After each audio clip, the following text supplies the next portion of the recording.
Okay. Put that over there. Put this over here. Get that up and going.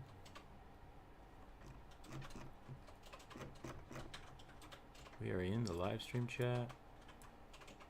We're rocking and rolling. All right. Didn't mean to make that rhyme. There's a giant exercise ball under my feet, but oh well. Welcome in, everybody. It is Friday, I think, the 19th. That's pretty good. 4/19, sure. Yeah. Welcome back. Took a little few days off. About 2 weeks off. Almost 2 weeks. The longest vacation I've had in a while, and I'm so tired. as is my normal. Middling user, welcome in. How are you today? We have a list of things we're gonna draw today, which is great. We got some new music, which is awesome. It's gonna be good. It's gonna be good. I'm gonna get a little warmed up here. I'm gonna draw some rugbies. See if I can remember how to draw a rugby after 2 weeks.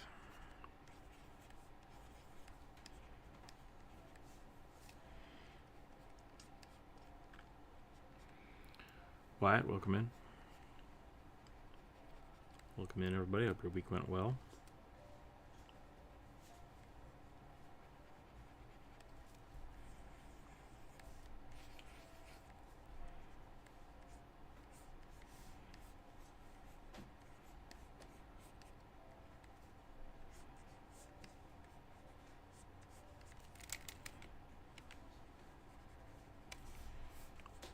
I'm always afraid when I take like a week break or so that I'm going to come back and like Aggie is going to be completely different for some reason. Or like Discord's going to have done an update that breaks everything. We did have a whole bunch of like bots attack us this week. That was fun, but Dalcor, I think. Dalcor, Sierra, and Corvus took care of it. So thank you, my mods. They are amazing. What's up, Boss Bird? Elliot, welcome in. Not a lot. Not a lot. Trying to get back into the swing of things, as it were.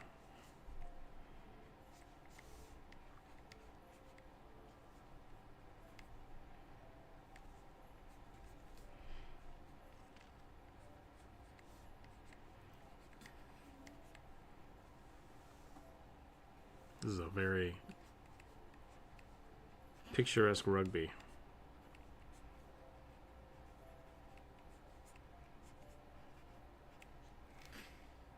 Monica, welcome in. Cannon, hello, hello.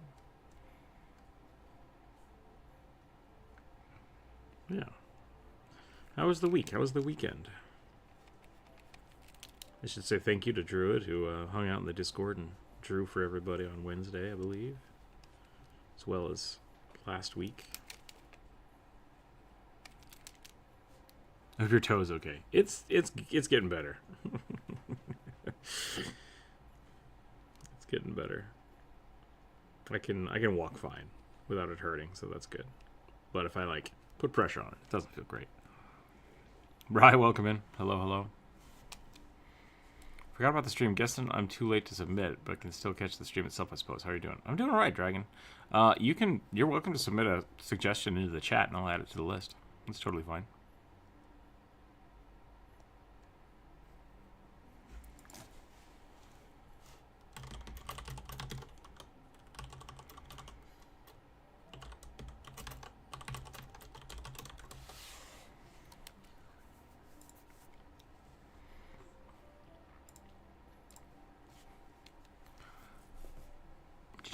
Yeah, no problem. Remember, one sentence.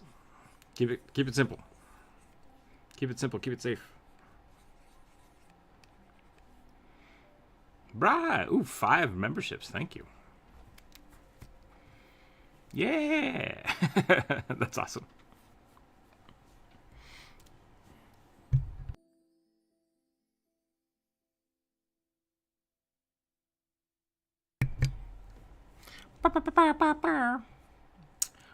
Today I was gonna, instead of doing my brain is stalled out already. That's not good. That's not a good sign for a Friday morning. Instead of doing we were doing the monthly drawing where I was drawing stuff. I think when we get gifted subs, I'm just gonna draw tiny baby Koroks because I think that will be funny. And yeah, so all that's going into the diaper fund. So that's what we're gonna do. Diapers are no joke. So let me finish up this rugby, and then we will draw some. We'll draw some derpy Koroks. And yeah, everybody enjoy those sweet emotes. I need to make more emotes. I think that's something I got to do. It's gonna be fun. I think YouTube added a whole bunch of stuff this last year, so I need to go through and look at that and see what I can actually add to the YouTube members. I think that'll be great. Boil it down to the important things and compact them into one sentence, then trim everything else that's still too long. Yeah. Thank you, Brian. I do appreciate that.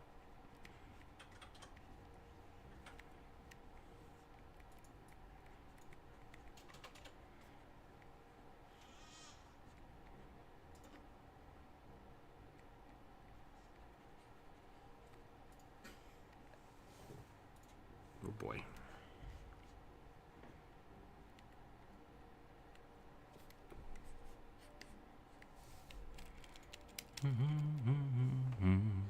I am also hanging out in the Discord. If people want to just come hang out there, you're very welcome to.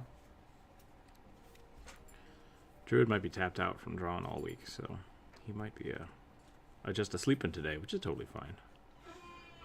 Oh boy.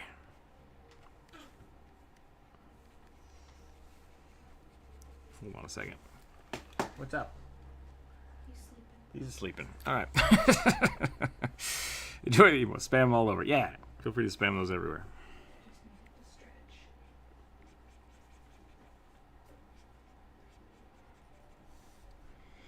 Draw these derpy goblin feet, and then we'll move on. And we'll draw some Koroks, and then we'll get to the drawings of stuff.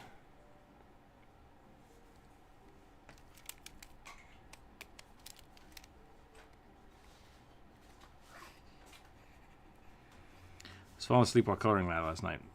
Nice. Don't do that. It keeps skipping. Uh-oh. Is YouTube chugging today? Let me see.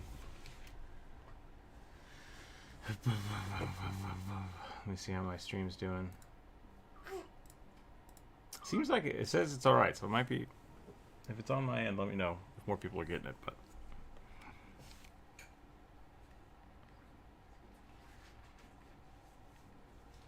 overly dramatic rugby. Oh.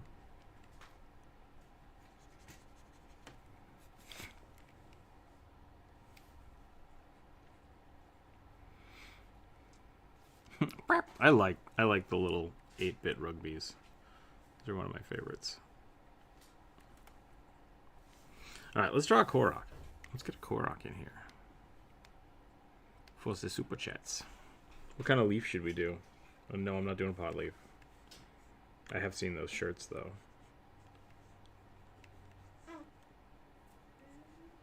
You were just full of honks today. He's fine. He's asleep. Leave him alone. He's doing lots of stretches. Yep. Getting strong.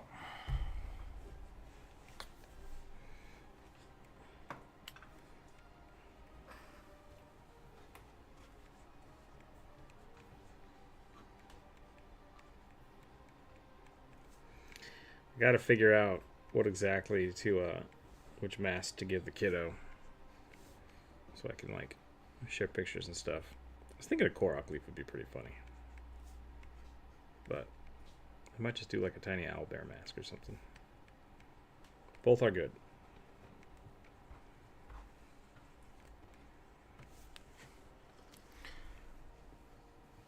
Milk thistle? Oh, for the leaf. I instantly forgot what I was talking about.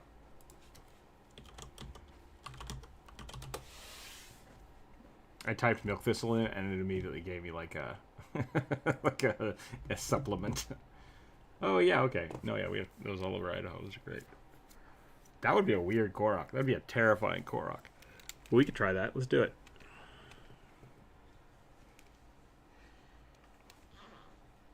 It's lobed.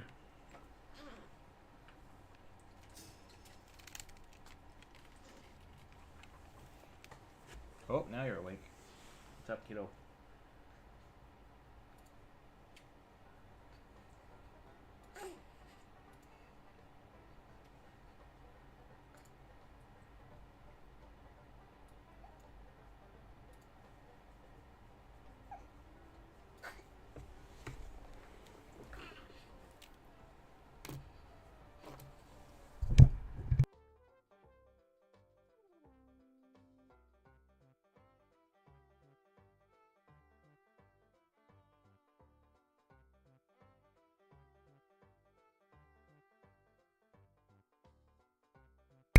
Studio Ghibli vibes today? Yes, absolutely.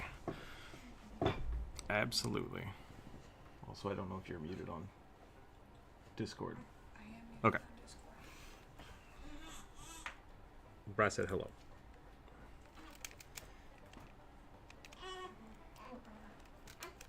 Do. Okay, so we're going to try to make this thistle very spiny. And then we're going to go from there.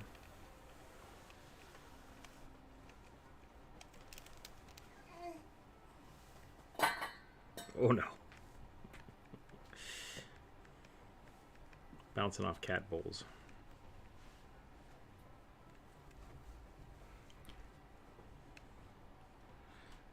I feel like this would be the Korok that decides to just like take over the world. The one made out of thistles.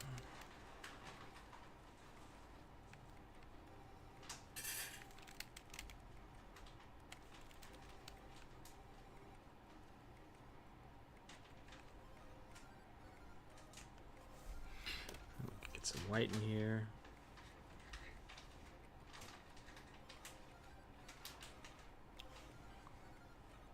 Did the little guy take a nap? Yeah. He's been asleep for a little bit. Right, thank you. Thank you for the memberships. Enjoy those sweet emotes. Do we need more Koroks, or should we get into the list?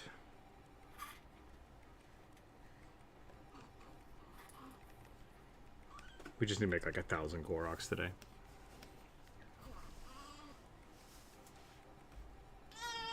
Oh no. I got him.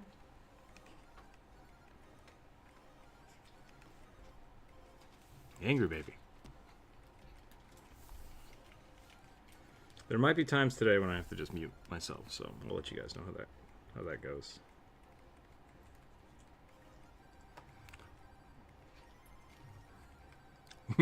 Thank you, Brian. Everybody's gonna have be a member today.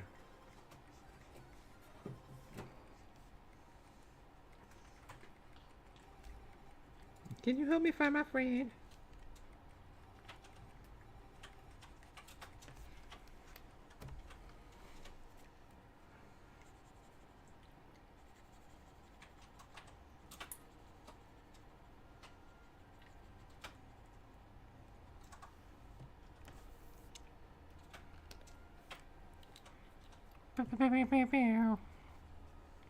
I really want to make more little animations like that rugby shooting water out of its mouth, but it hasn't really come up as much.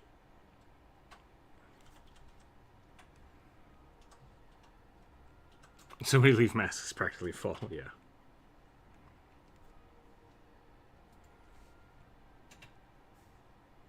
One of these days I'm going to start trying to make paper mache masks, because the clay masks were, or the resin masks were just too much hassle, but I bought the plaster.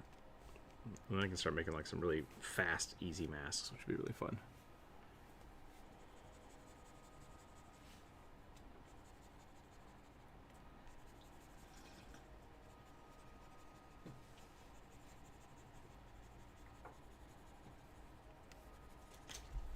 It looks like he's got a pine tree on his head.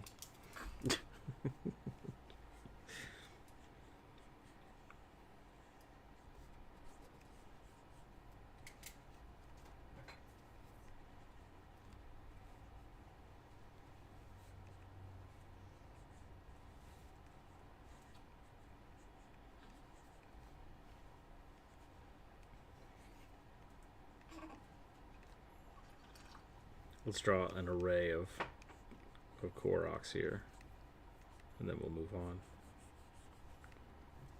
For those of you that are new here, the way this normally works on Fridays is we have a list from the community posts on Monday. And if you did not put your character suggestion on that list, you are welcome to put one in the chat, and we will add it to the list.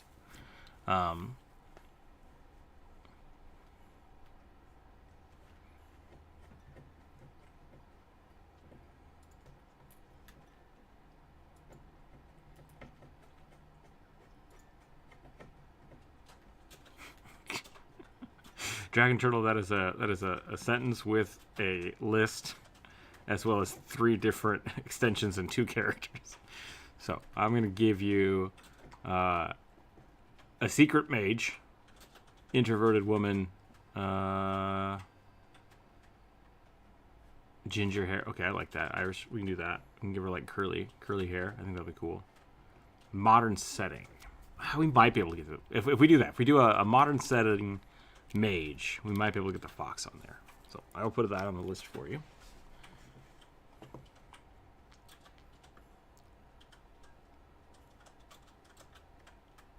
Yeah, no, I think that's fine. I think it's fine. It's just it's a lot. So I need to cut it down so we can actually word it right. But it's on the list. You're good.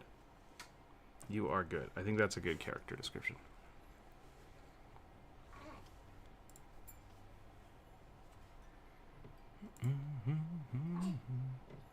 Wait, what? When did Skip Cat jump in the... Just now. My cat bed! My cat bed's too close to the other bed.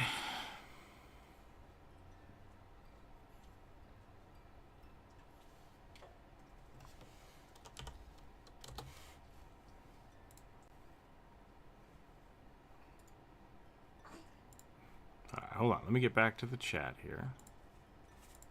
There we go. Yeah, Dragon Turtle. It's not too much. I mean, it's a lot. It's not too much though. Like it's just I have to take the time to parse it down. So.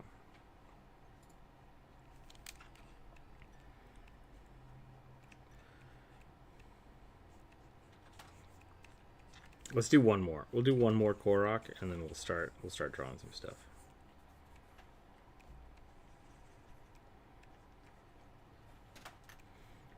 Do they all have the pointy nose? I don't know if they all have the pointy nose or not. The pointy nose is definitely funny. Especially when it's like not near the face.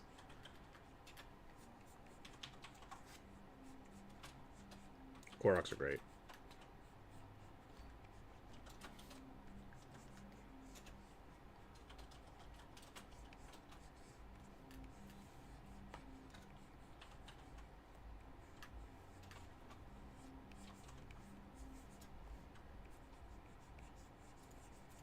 Okay. It would be fun in 1 month the Super Chat adds a mini companion to the character currently being drawn.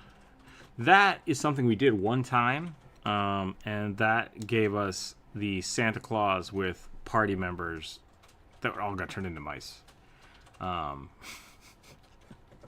Yeah, that actually was right in the same time with the mimic rules.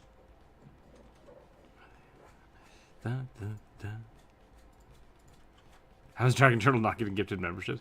I'm not sure how that works, actually. Is there one rugby, or are there like minions or something? No, it's just one rugby. Yeah, he's just one goblin. One goblin, that's all. There's a Pugby, which is his nemesis, who works across the street at the gnome shop. A Warforged is actually just a kobold and a goblin making a robot noises in a homemade cardboard armor.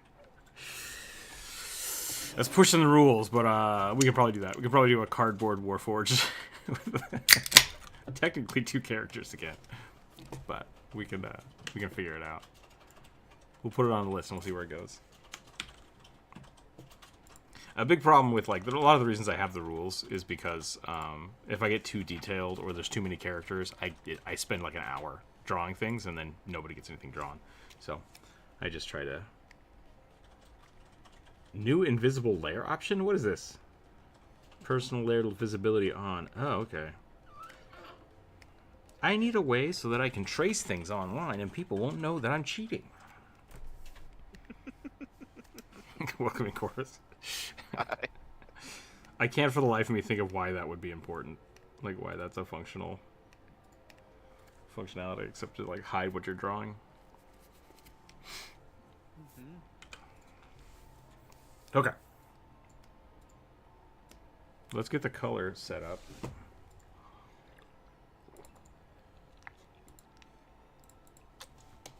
How are you doing, Corvus?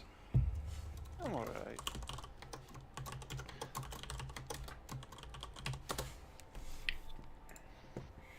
And for those of you that don't know how this works, I now have a list. I'm going to pick purple as my first color. The next one will be voted on by the community. And then I will roll the dice and we'll see which one we're going to draw here. So let's get it going. 15. Hey, Rook. Male goblin folk hero. Way of the Ascendant Dragon Monk. Tattooed head. Long flowy scarf. Trailed neck. Coins on his clothes. Okay. Dragon, goblin folk, monk. That sounds pretty awesome. Dragon themed goblin folk monk. With a scarf. Can do. That one was really long too, but we just need to parse it down. I need to play a Dragonborn one day and literally have 3 kobolds in a trench coat. And only get the class feature that stacks and stuff though, since they are trained to work together. Yeah, I've played a few characters like that. I had one of my friends play 2 rats. 2 rats in a trench coat. That was really fun. One was a fighter, one was a wizard. And essentially what we did is whoever was... How did we do it? Did we do whoever was on top of the stacks? Like who had their head out? We used their reactions. It's like their stats for defense and stuff, because the one in the bottom couldn't block. Couldn't see. Yeah, or the other thing you can do is like flip a coin to see who gets hit by stuff, like if their AC is hit. Dragon turtle, everyone deserves cool emotes. Oh yeah, 100% true. The other thing you could do is just play a Dragonborn and say it's 2 kobolds in a trench coat, and just don't give them any kobold features. Just have them just be a Dragonborn.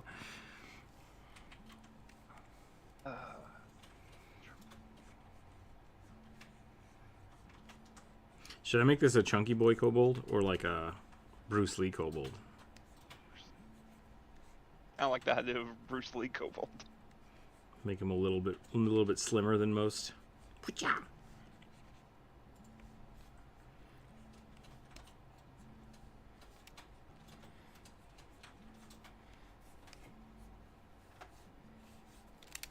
Bruce Lee has the best stances.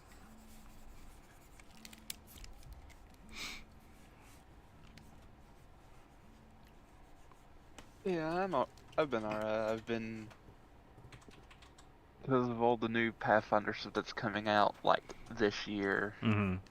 I've been like looking at all the stuff that they've been saying about it. Yeah. There's a lot. There's a lot going on right now. This year is probably going to be their most packed year of books. Mm-hmm. Part of that, I think, though, is because they're revising a lot of stuff. So yeah, kind of amped up their production requirements. Yeah, so also seemingly hiked up their prices as well for their books as well. I did notice that. It's like, I was expecting to pay like $40 for the newest one, and it's like $65 or something. I was like, oh. Yeah. I saw a book for like $77, and it's like, okay. They are also offering like digital and paperback versions, which is kind of nice. The paperback ones are pretty cheap. I'm not a big fan of paperback textbooks, but yeah, especially for like the rule set books. Yeah. That they release. So because there's like a little pocket version of them. Yeah, I forgot about the pocket version too. But so this month towards the end, like I think it's like next week, the new Tian Sha book comes out. Nice. Well, one of them. There's 2 of them coming out. This one's the World Guide.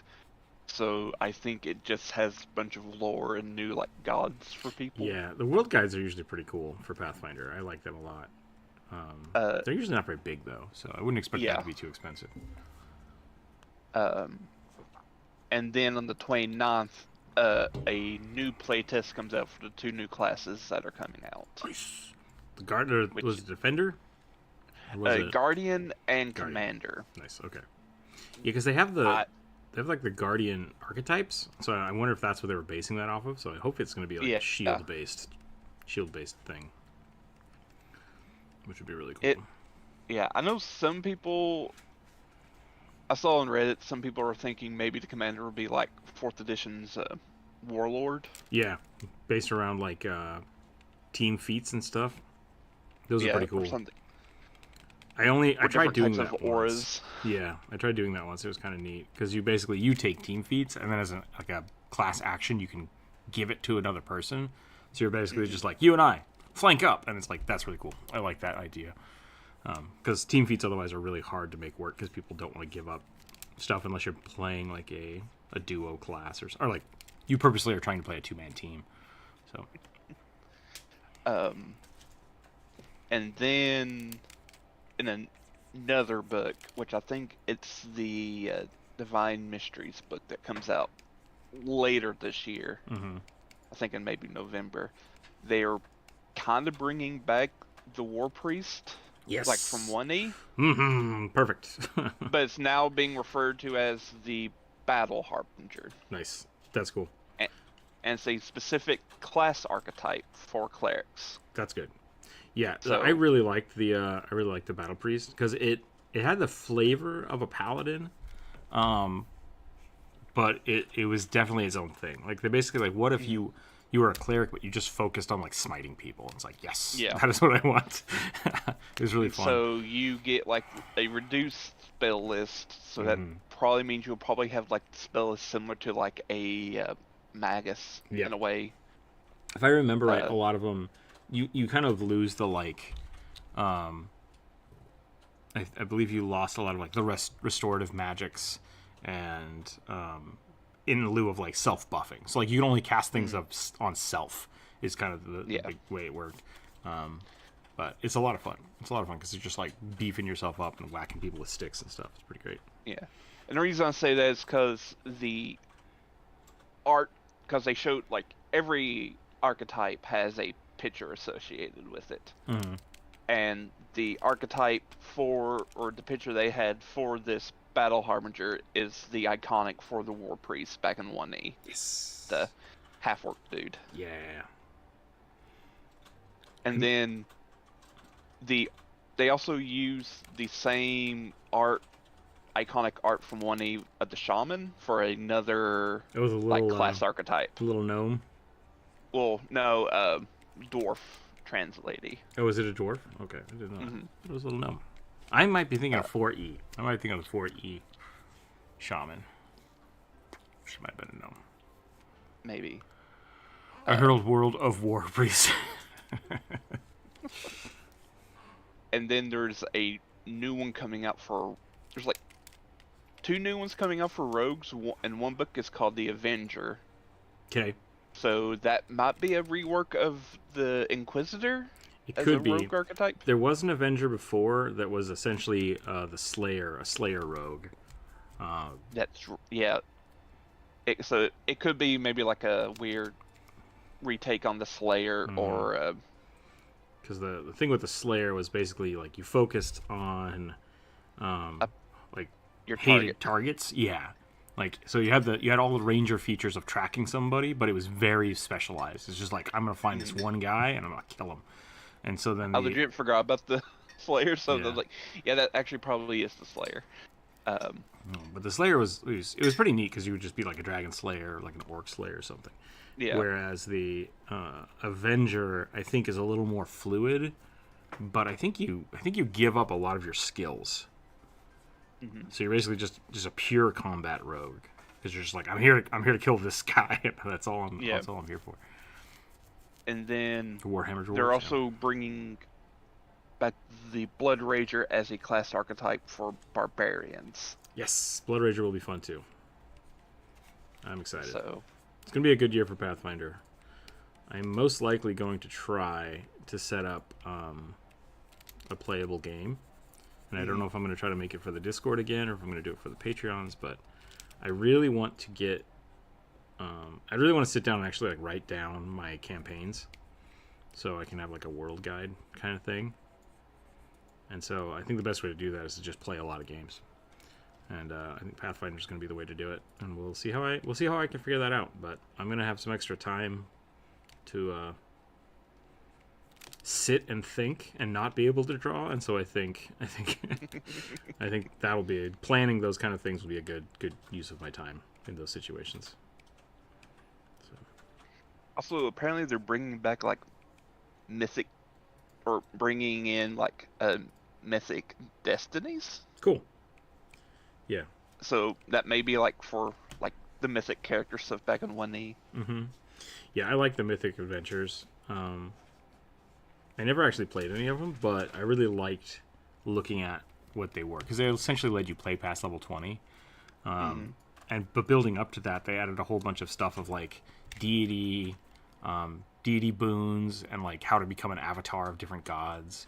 And so like all that stuff, like all that information is really fun. It's like different ways to level characters that's not just stat progression.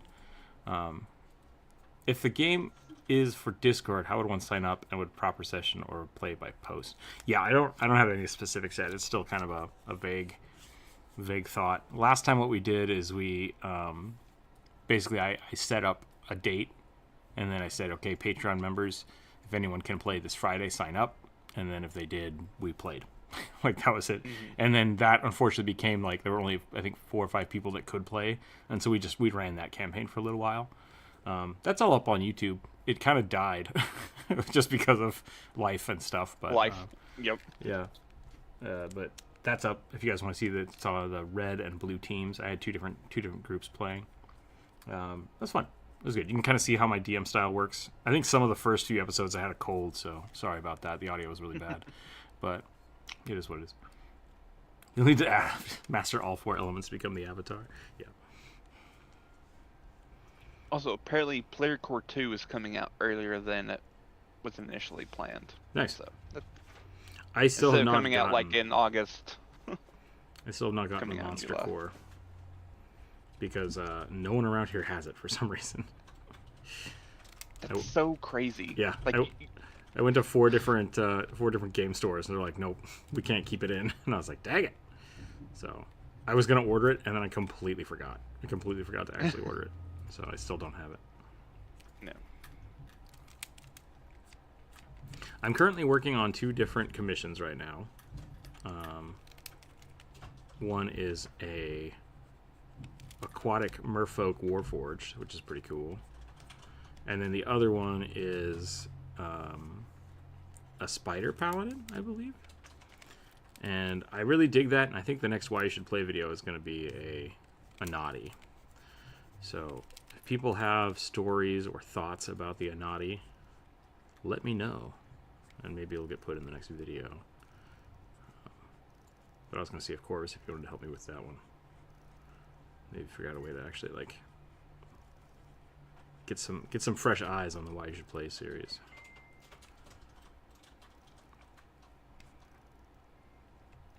But I also know people hate spiders, so there's going to be some love and hate in there. At Corvus, order what? Oh, I think we were talking about the monster core and the player core for Pathfinder 2nd Edition.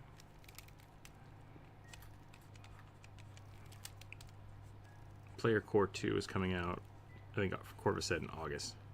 I think we lost Corvus, but that's fine. And then I was talking about the Monster Core, which I just haven't had a chance to order yet, because I keep forgetting about it. Which is just the revised, updated versions of them. If you make a kobold too tall, they turn into lizard folk real fast. Hello? There you go. Hello. Welcome back. But yes, I was referring to Player Core Player Core 2, it was slotted for release in August. It's now being released in July. Nice. So.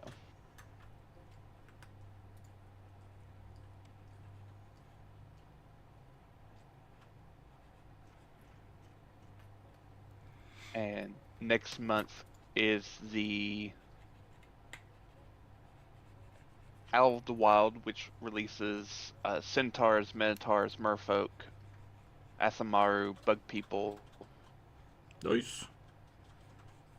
and Wait, just straight up bug Awakened people? Animals. Yeah, they're just straight up. They're straight up Bug People. Hmm. As you level up, you kind of go through metamorphosis. Still no bear folk though. I swear they added bear folk. Did they not add bear folk? We were just talking about It's that like in a week ago. Starfinder. Starfinder, okay. Yep, you can play. I mean, now you can play as an awakened bear Mm-hmm. in Pathfinder 2e. So The other thing, like Starfinder and Pathfinder are interchangeable. Like you can swap that stuff out. It's just thematically weird. Like, yep, they've it'll be even easier to swap out when they release Starfinder second 2e. edition. Yeah. Yep. Because Starfinder was like a lot of the stuff that's in 2e now was basically like play tested in Starfinder. So like, yeah, we want to try something a little different. And people are like, this is amazing. And they're like, well, I guess we'll put that in the next edition of Pathfinder. Mm.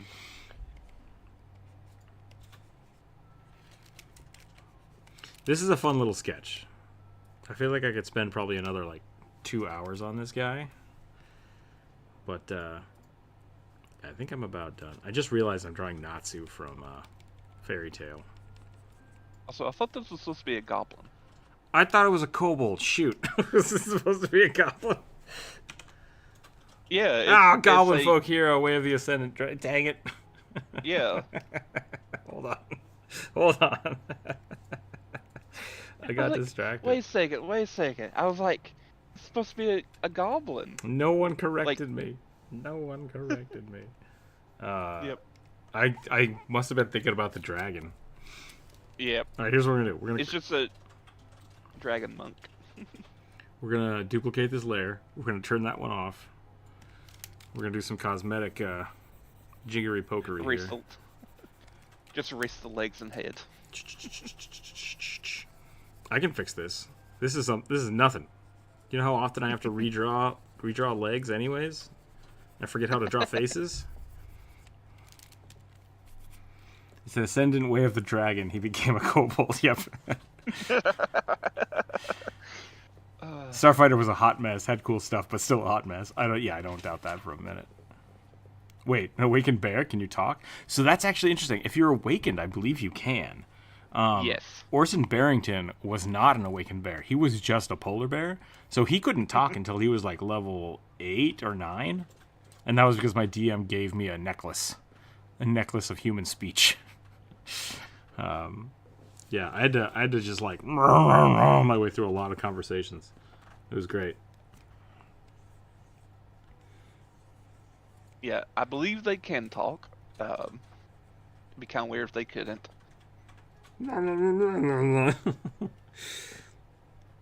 We got through a lot of conversations by saying that, oh, don't worry about him. He was cursed with bear tongue. And it was like, yep. Nah.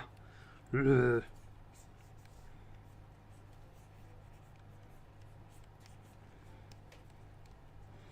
I think he had tattoos on his head. I think that was part of the description. Yes.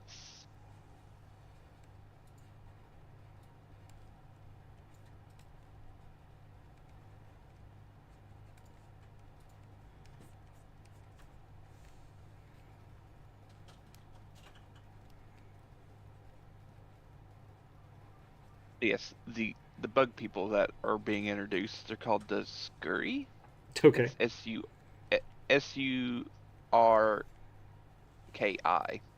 So, and they get evolutions. Okay. So are they just like generalized bugs and then you choose a bug type to evolve into? So you have, I guess you have like a, your different heritages will kind of like possibly determine like your general route. So like Gotcha. there's a Okay. lantern scurry, as a heritage, which is kind of a lightning bug Gotcha. That's cool. type. A little more Zerg-esque instead of like all of these people are beetles. Yeah. I'm down for that.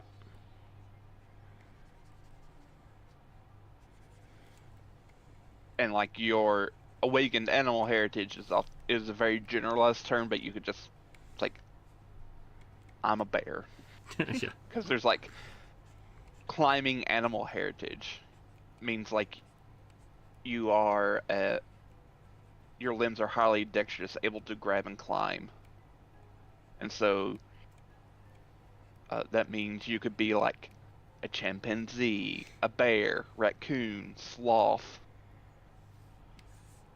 all animals that are generally known to climb. Mm-hmm.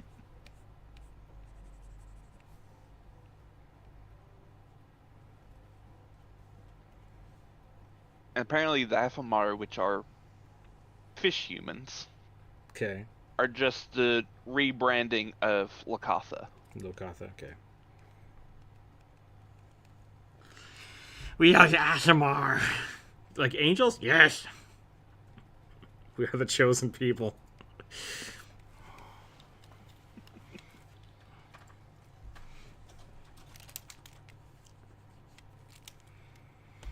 Probably the best way to do it in general archetypes is just say flavor it whatever animal you want for the fits the category. Yeah, and they did that for like the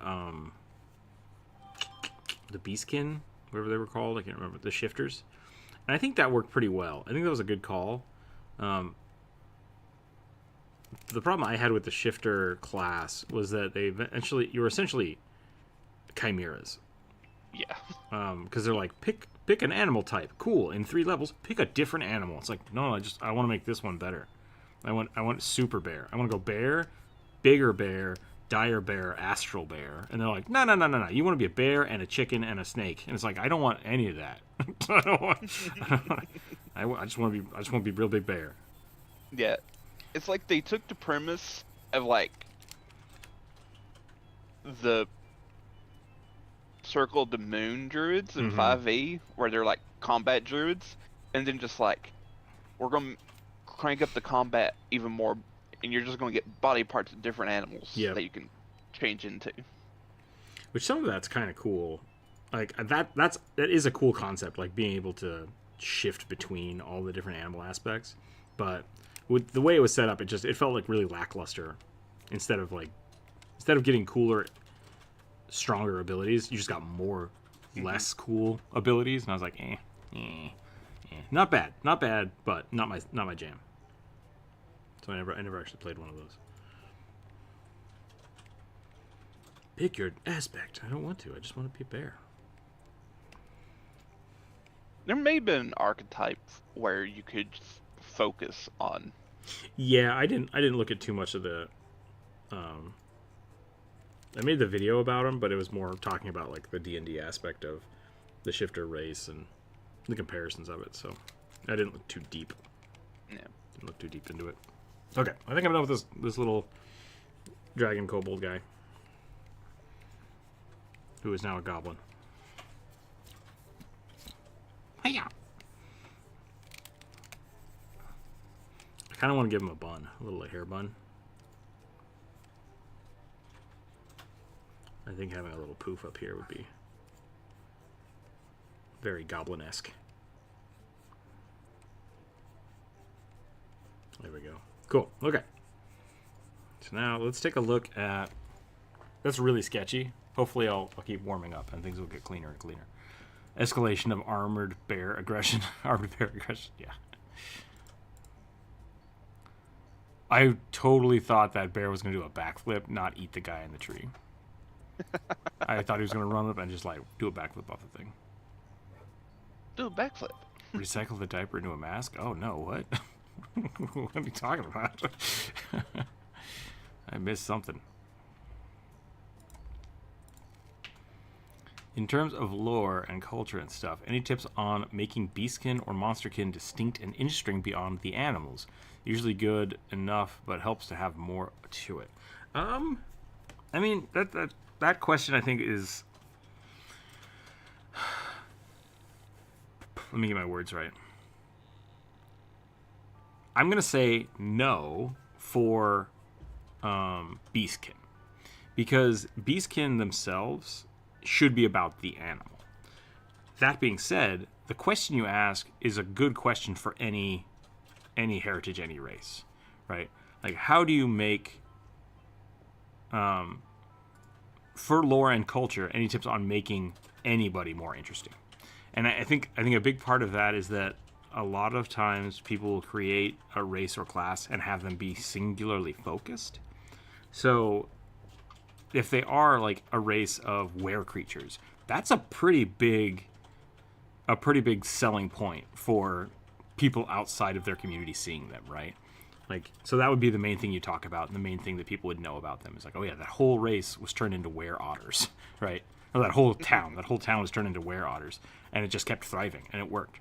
But inside of that, if you want to develop culture and you want to develop lore, you just need to start thinking about them as people. So like, who were their heroes? Who were their like hardships? Was there like a really hard winter that someone rose up and became their mayor, right? Maybe they're really good at making a specific type of ale, and that's their main export. So they're going to have a whole community and a whole drive around doing that, right? So it's not necessarily that, like, how do you make animal folk more interesting? It's how do you make people more interesting? And asking those kind of questions. By monsterkin, I mean if you have harpies, dragon people, etc., not just like cyclopses and succubi. Yeah. It's the same thing. Like, monster folk are great. If you want to do something like that, it really, the thing you need to think about with monster folk is how did they bridge the gap from people thinking they're monstrous. And if you're in like a really like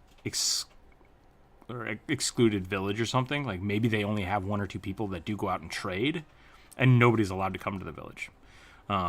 Or maybe it's that their villages nearby love them, and it's only outsiders who think it's a problem, right? Like, oh yeah, no, we love those guys. They're great. They're the only people that can go harvest those weird rock feathers because they can fly, and the harpy people just know how to do it.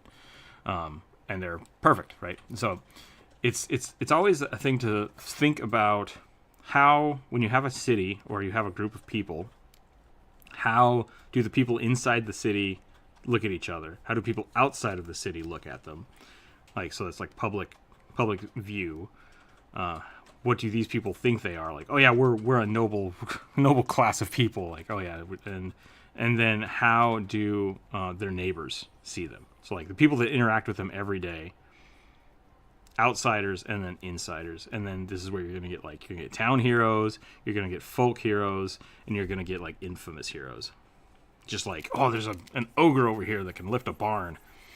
And then you get there and it's just like, oh yeah, no, that's just Ed. He's just real strong. He builds farms. He builds barns. So, just fun little stuff to think about. All right. Let's move on. Let's move on to the next one. I'm going to try to... Whoops. That die went right off the table.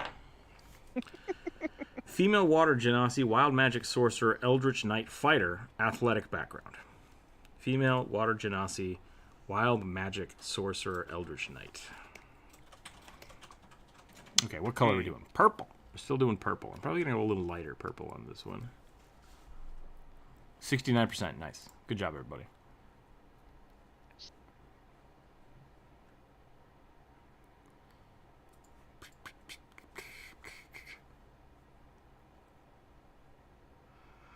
Good idea. The best of all, if it's culture, players can just say, nah, I don't want that, and it's fine. Yeah, exactly. Like, players, if you're designing like a playable race for your players,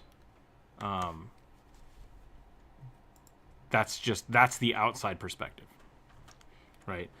So like, how is the world at large going to interact with this group of people? And then your players can be like, I'm going to oppose that, or like, I'm going to lean into it, and I'm gonna call every dwarf I see just wild racist because they hate us all kobolds. They hate all of us kobolds, right? Like, whether or not that's true, your character can definitely think that and say that, and that's just what's going to happen. So, Elliot, I think you're adding Knowles to Yamash to Strider to Loth. Oh, Minotaurs to what's his face? I don't know what the Minotaur god's name is anymore. Is that Grom? Gromsh? Gromshmish? The dead one? I don't remember.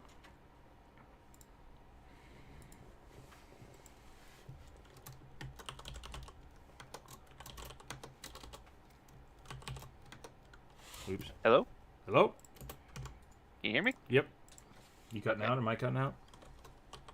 No, I was saying something and I wasn't sure if it was going through. I was not. I did not hear anything. I said the Minotaur god is Baphomet. Baphomet? Okay. Oh, Yep. the horned guy? Yep. That makes sense. You know, the cultists that you fight in the beginning of Wrath of Righteous. Mm-hmm. I thought you fought Lamashtu in the Wrath of the Righteous. Oh, Wrath of the Righteous. I'm sorry. I'm thinking of something completely different. Rise of the Rune Lords? Rise of the Rune Lords is what I was thinking, yeah. Okay. Water Genasi. Yep. Lady. Sorcerer Warlock. So I think we're going to do something that's... No, Sorcerer Fighter. What? Eldritch Knight. Knight. Yeah, right. I It's had a fighter. Eldritch. I had Eldritch in my head. I've been on vacation and sleep deprived for 2 weeks. Leave me alone. I'm just be helpful. Baphomet, god of earworms.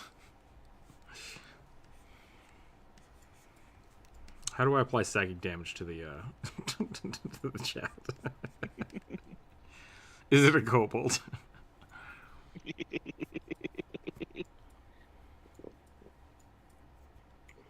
My legs. How do you come back from vacation more tired? That's just how I've always done it. When I go on vacation, I mean, like this time, you have a kid. You go on vacation and have a kid. That's how you come back more tired. One time, I went on vacation and I had to remodel my bathroom. That was fun. Yep.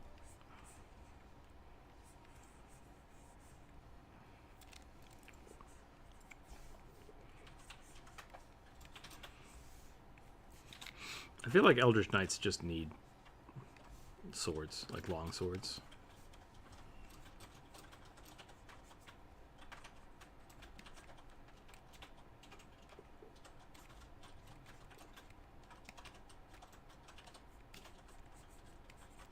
Usually when I go on vacation, what it is either like massive amounts of traveling or having a lot of family in town, and that usually requires a lot of work. Like just doing a project, fixing something, like, yeah. This last 2 weeks, I installed a new screen door. I built some shelves. I feel like there were more things I did, like actual physical things I did, but a lot of it was like cooking and stuff. Yeah, having a kid. Having a kid is how you do that.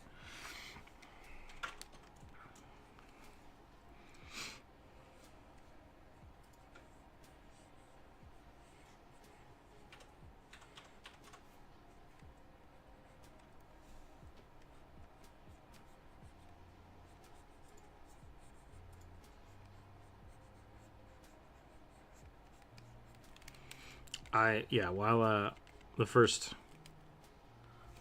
a baby wizard. Carry very small human takes a lot of energy. Yeah, I didn't sleep for let's see. It's like Thursday night I stayed up working on a craft project, but I was like, I need to finish this before all the shit hits the fan. And so I got like 4 hours of sleep.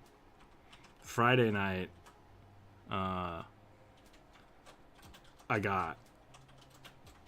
I think I got like 3 hours of sleep, 3 or 4 hours of sleep. And then I didn't sleep for 48 hours.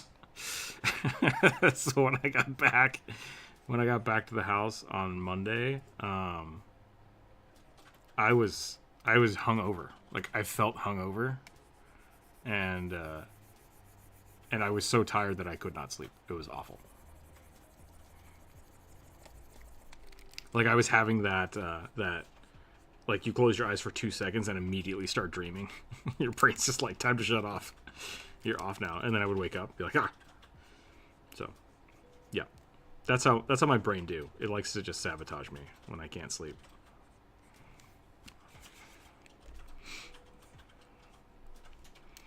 I kind of want to give her like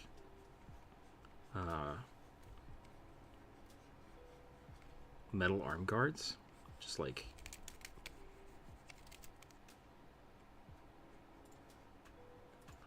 was gonna say pauldrons, but that's not right. What are the full arm protections called? I can't remember. I think I might be thinking of greaves, but for your arms. So there's, like, I don't know what this. I think for the shoulder, like upper forearm, is spalders. Spalders, that might be what I was thinking of.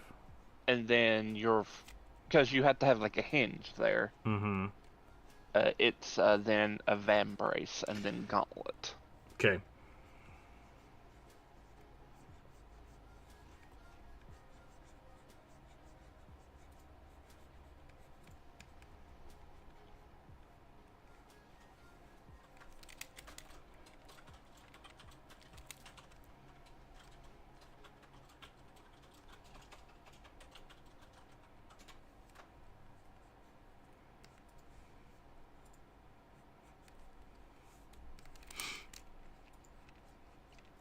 I do love the idea that anybody can be a sorcerer.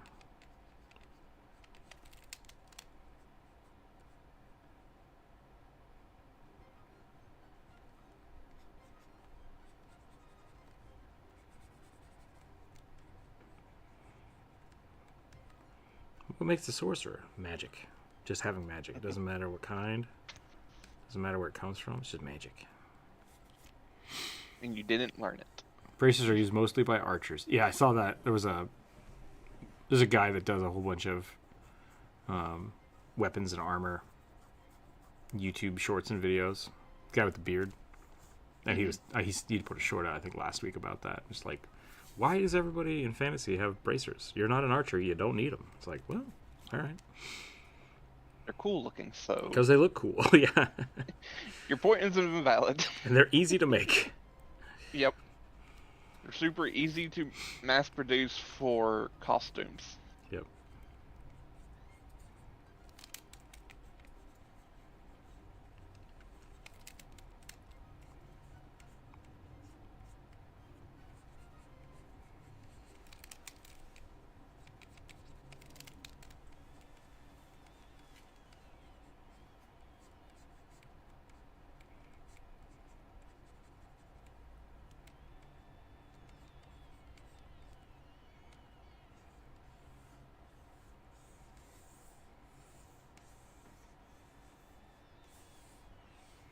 Okay, I got a new cool idea. Because I was watching Pirates of the Caribbean clips. If you're a water genasi, instead of having water for hair, your hair just always looks like it's underwater. Just like you're forever attached to like an ethereal sea.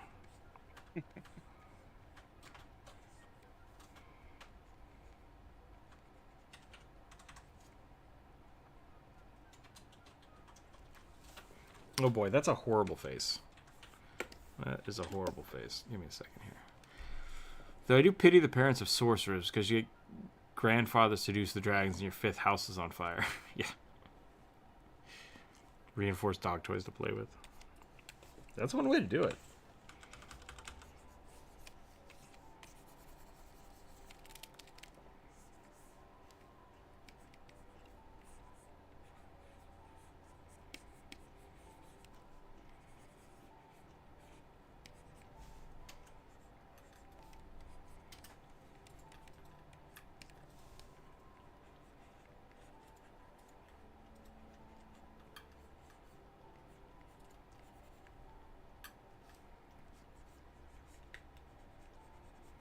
That better be a skip cat eating his own food. If I turn around and it's a pixel, I'm going to lose my mind.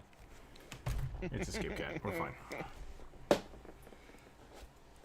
How dare you? He would sneak into the room, and I'd hear the crunch, crunch, crunch, and then I'd look up, and he'd just like, duh! just run. It's like, you dumb cat. I know this is wrong, but I don't care. I'm a rebel.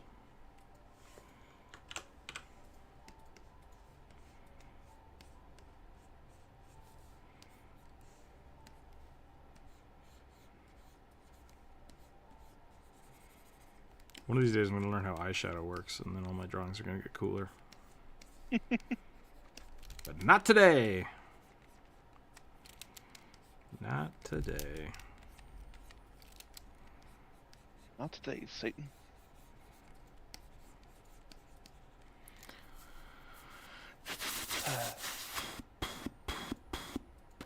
Do you mean mine or something else? Hold on, let me try to figure out what's going on here.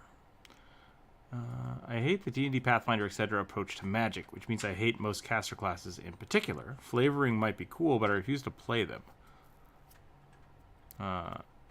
Same for Air Genasi. Yeah, Air Genasi, I like to just have their hair just like blowing up in the wind. That's always super cool. Yeah. What it sounds like you don't like the magic mechanics. So what part of that don't you like? If you know. I've struggled in the past to play. I don't play a lot of magic casters. Caster classes. I play a lot more melee class. But I do like clerics. I do love me a good support class. So there's You've that. not played a cleric in 2E yet. I did, but not with you guys. Yeah. Oh. I didn't make one for Druid's game because I was playing one in a different campaign.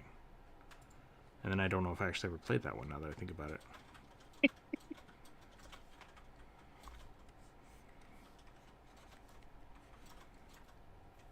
I would. I'll do it. I'll play the healer last time. My bard is a healer, and my I think I've played. What have I played? I got the ranger. I got the ranger. I got the alchemist, which is I need to redo because that one was garbage when I built it. So you might as well just wait until January. Yep, I'm going to. I'll rebuild Finny then. The champion, great. Champion is great. Which is weird because I basically built a Oracle Paladin. So that's half cleric. That's half cleric. Half sorcerer cleric. Yeah. What else did I build? I think that's it. And then I built the tree, which was just a fighter, shield fighter, which was basically this guy. I'm like, I built this, and I'm like, no, I need more. I need more cleric. This is not enough cleric.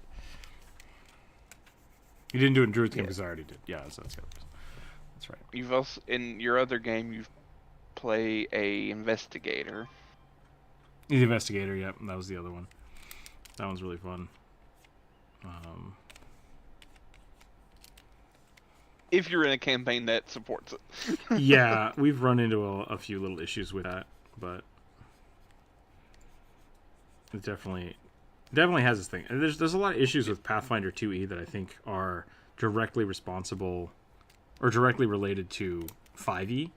Like trying to transition from 5E to 2E on the DM side, there's a lot of little nuances that can really screw up a Pathfinder specific character because they're just not used to how the play style is. And I'm still learning that stuff. So I will say there is, going back to those class archetypes I was talking about earlier. They're releasing one for the investigator called the Palatine Detective, which is in Pathfinder. There's this like, it's sort of like Freemason meets Illuminati. I was gonna say group called. Go ahead, keep going. Like, called the Esoteric Order of the Palatine Eye. Yep. And so it's like this weird divine, like this investigator that has a bit of divine magic with them. Yep. And I was like, that's kind of cool. Yeah, that was I think for the original investigators, that was their big thing. And I remember one of the first DM friend I had that got me into Pathfinder, he loved it. He loved that. Order of the Esoteric Eye was like his prime driver for the game. Because they're like obsessed with like Pathfinder's version of ancient Egypt. And so like, hence why it's like this weird like Freemasony type of aesthetic, which is very interesting. The Adventuring Club. Which reminds me, I got an ad to join Freemasons like a month ago on YouTube. It's like, I can't. Okay, let me catch up here. Drew Foyth. I don't know how to say your name. Sorry. Drew Fourth, maybe? I'm not sure. I'm going to say Drew. Pretty much all of it. Spell slots are stupid. Prepared spells make sense, but remove the spontaneity of casting. 3k super specific spells is ridiculously too much. 1k is not better.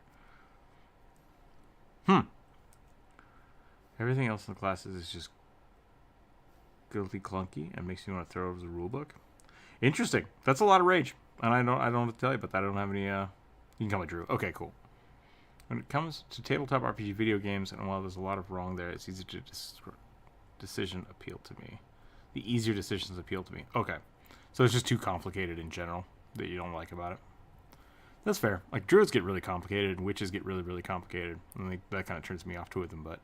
yeah, I don't know. Some magic's not for everybody. Some people just like to swing a hammer, and that's totally fine. Why can't you join the Freemasons? I don't know the criteria. Yeah, so you have to have a family member to like vouch for you that's already in there. Like they have to be a certain degree, and they have to like basically put your name forward for consideration. That's stupid. It's a weird fraternity, so of course it's stupid. That's fair. Also, I do not believe any of the BS that they're a secret world-ruling organization, because that's just Google. One of my friends, yeah, right. If they were really a world-ending organization, they would just own Google. Yep. One of my friends' dad was a Freemason, and when his dad died, he like found all of his old books and stuff. So we got to look through some of those, and it's just like, I think this might be against the law somehow. Yeah, there was... I know too much. It's not as secretive as like people want to make it out to be, because they've like done demonstrations for initiations before, like to the public. And it's like, this is what we do. This is really all we do. We put on the weird masks and we paddle each other. It's good fun. It's like, what? Wait, what? It is... Break out the yaoi paddle. Sorry, that's a Game Grumps reference. I realize what I've done here. I've just made the Lady of the Lake as a D&D character. I mean... Excalibur! I gotta do it. I gotta make it look more Excalibur-esque. Which is really just putting a cross on the handle. Wait, the sword that Arthur got from the Lady of the Lake wasn't Excalibur, right?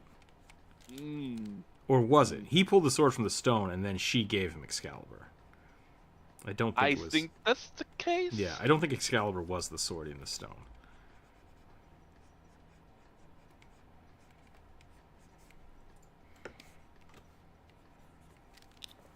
Lady of the Lake could be a warlock patron? Hell yeah. Absolutely. Oh yeah.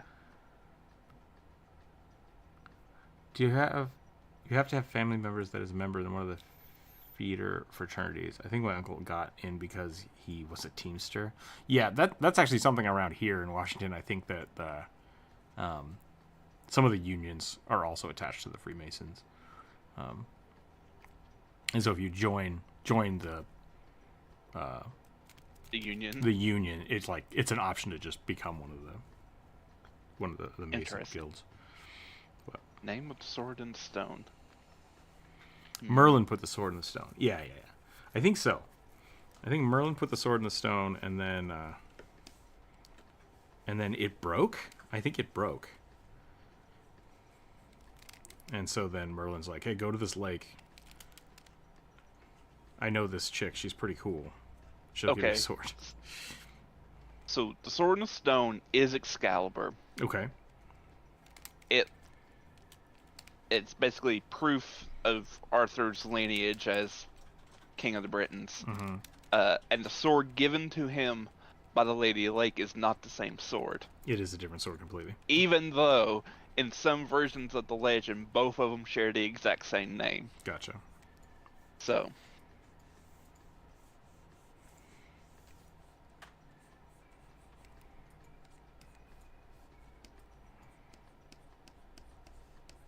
Because I know in the miniseries Merlin, he gets the sword Excalibur from the Lady of Lake, and then he's the one who sticks it in the Okay. stone.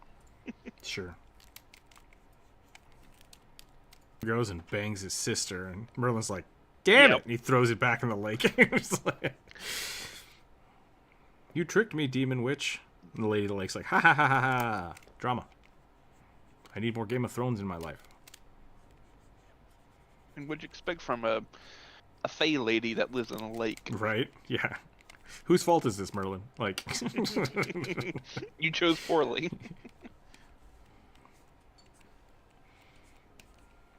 This wouldn't happen if you had a duly elected representative at the state. yeah. 5e still has inherited the D20 attachment to the 30-year-old magic system. It's Caliburn? Interesting. Caliburn's the sword, or Caliburn's the magic system? Arthurian legend goes like a wild anime sometimes, even people having different powers. Oh, yeah. Yeah, there's a... Merlin was supposed to be the Antichrist? I have heard that, yeah. Yeah. Like, in his little stories, he is legit son of the devil, but his mom joins the convent, and he is baptized. This completely null and voids the whole Antichrist bit about him. People forget that, John the Baptist was kind of a badass. Everyone's all over here like, "Oh, Jesus is so cool." It's like, what about this guy? Check this guy out.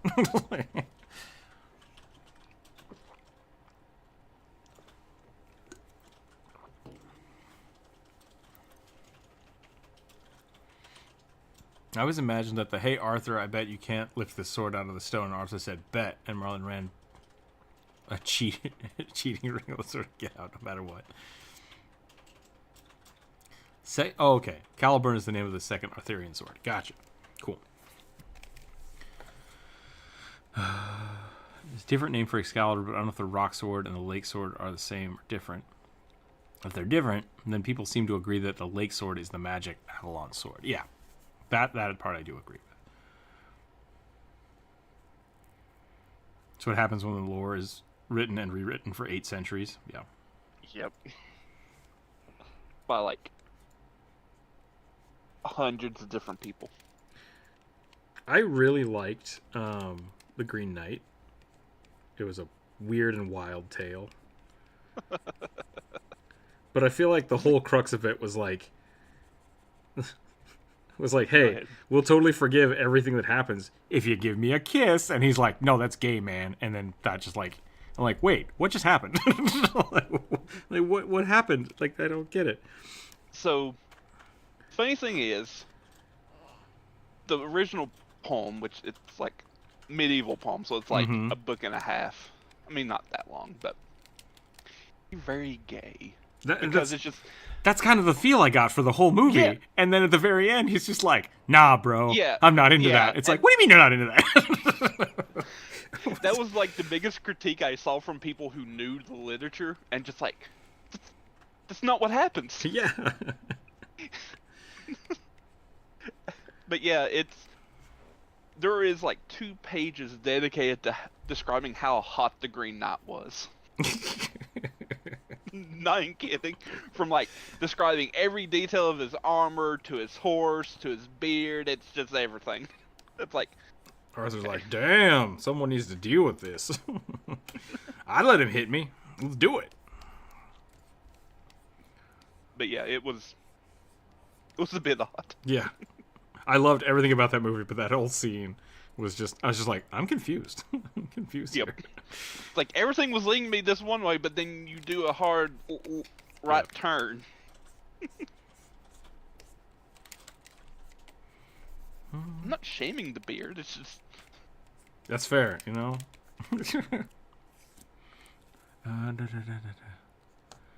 Moses had a wizard duel with a pharaoh's mage. I know, right? How many swords are there? I think there's only 2. Yeah, I think there's only 2. Everything was a bit gay in pre-Christian lands. That's fair. That's fair, too. Yeah. Even during medieval Europe, it was pretty gay. And lo, the people said to Jesus, "Damn, those are some sweet abs." And Jesus was like, "Hey, man, cool it down." How do you think we get the classical art of Jesus just ripping off the cross? With I was talking about that this weekend. And well, I don't remember the context we were talking about it, but it was just like, I think Catholics are way more cool with nudity in general, because like every picture of Jesus is just like cut, just like wearing just the loincloth and just ripped as hell. It's like, yeah. Or like Saint Sebastian, who's just like riddled full of arrows, but very beautiful at the same time. Yep. It's just like, oh lordy, I'm just riddled with holes. but yeah, the kind of fun thing about like the Arthurian stuff is there's like also a version of like in Germany and France, there's like, I think they're referred to as the Seven Paladins of Charlemagne. Basically, exact same thing as like the Knights of the Round Table, but for Charlemagne and his paladins, and they all have magical swords and powers. That's pretty dope. Like, I think there was even one for like Islamic Spain. Yeah. Like, it was really a popular concept to have magical knights serving this really cool king. Anime has always been cool. That's all I'm gonna say. Yep. Lift for Jesus, yeah. Do you even lift though? That's the question. Like there was even a werewolf knight in King Arthur's court. That sounds familiar. I used to dig Arthurian legend, and I had a whole bunch of books, and I lost them over the years. I think I'm about done with this this lady here. I feel like Yeah, she like needs he to had be like a little a more sorceress. He had like a magic ring or something like that, or maybe even a belt. I thought it was a belt. Yeah. It may have been a belt, and when he wears it, he can turn into a wolf. But like if he's unable to put on his like magic coat or whatever that turns him back, he's stuck as a wolf. And his wife hides the coat, and he's basically forced to live as a wolf. Can't trust him. Then Arthur finds him. Can't trust those tricksy women. That's what King Arthur has taught me.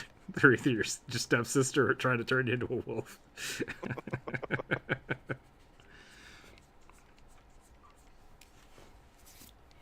Alright, I think I'm done with this one. I'm pretty happy with that, though. It's a good little sketch. Maybe we need a little more detail, like right here, just to break up the shirt a little bit. Give a little bit more of a... What's up, kiddo? Mom, put me down. Ah, I'm on the floor now. Just a reminder, your art is awesome. Thank you, Dragon Turtle. Charlemagne literally created paladins. That's where the name comes from. Ah. Yep. The Lance of Longinus. Oh, yeah. One of my favorite all-time legendary items.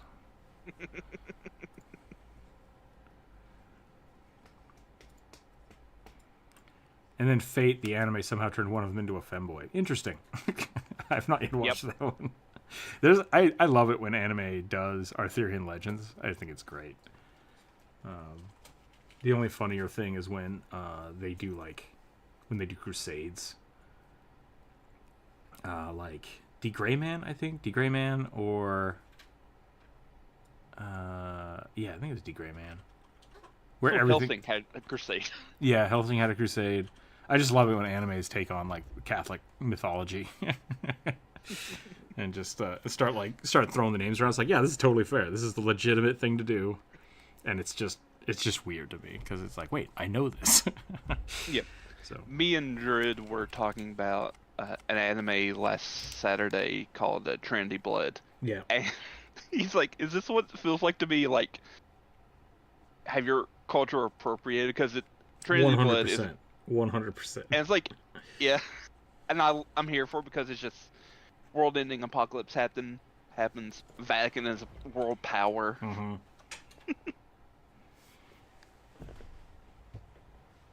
And just like, yeah. Blue Exorcist is another one. Does the same thing. Yep.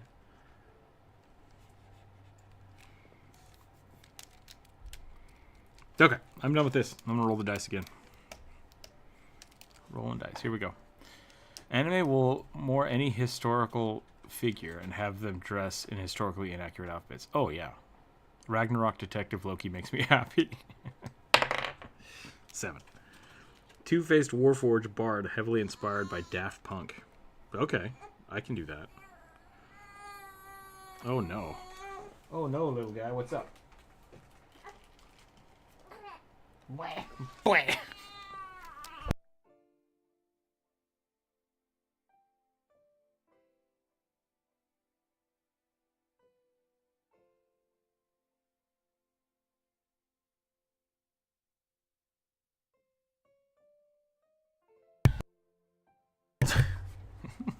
I do not want to be not picked up. Pick me up now. All right, I'm back. What did I roll? Two-headed or Warforged, two-faced yeah. Warforged, Yep, what color inspired we by doing? Daft Punk. Red. Okay. I don't get reference because I don't know Daft Punk. You gotta work it harder. Make it faster. Do it stronger. That's Daft Punk. Okay. Daft Punk is great. They did the entire soundtrack for the new Tron movie. Newest Tron movie. Like the almost 15-year-old Tron movie. Yeah. Yeah, I realized that when I said it. I was like, that was in like 2004. I never even saw it. Because I didn't know what Tron was. Tron Gotcha. was... Yep. I'm related to one of the actors in the original Tron, and I'm not going to tell you which one.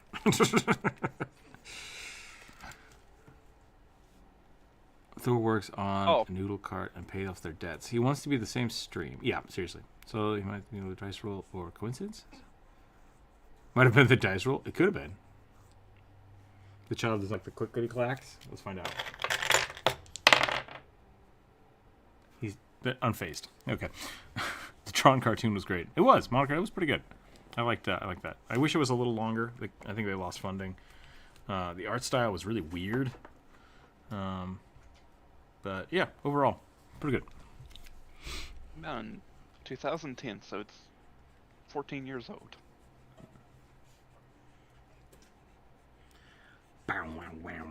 The Tron soundtrack is a banger. I still listen to it from time to time. I don't want to get demonetized, but everyone should go listen to Derezed. Or End of Line. I think it's End of Line the... It did have Elijah Wood in it, yeah. That was great. Which one has Elijah Wood in it? The cartoon. He's the main character. I'm trying to think of what it's called. It's like Tron Uprising, I think. Yeah. It was really good. To my knowledge, that Tron cartoon had some of the most expressive and artistic thing. Yeah. It was really, really cool. It was weirdly surreal, which was their intent, and yeah. End of Line was the club track. Yeah, that's a good one. I've been trying to figure out if Elijah Wood is either a just straight up immortal, some sort of fey creature, or maybe a lich that has really good illusions. Because he's not aged. He's like, oh. I'll put this in the chat. There you go.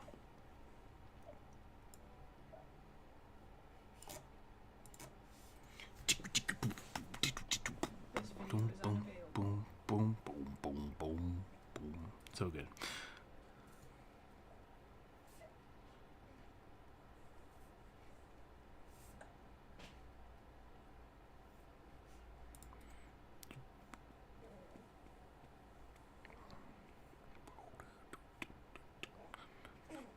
I lost the chat. Hold on. Sorry, everybody. There we go. Okay. Got that back. Tron is a dad and teenager now. Yeah. Artistically creative director in the show. Yeah, exactly. On to work on the Spider-Verse. That makes sense. Yeah. I don't remember. This is a bard, I think, right? Hang on. I also don't know how to make this two-faced. What should I do here? Maybe You we can just make it like Janus, Janus? which is like, yeah, it's a Roman god that has like two faces back to back. Oh yeah. Just put like another face on the back of the head. Start a 2-hour timer.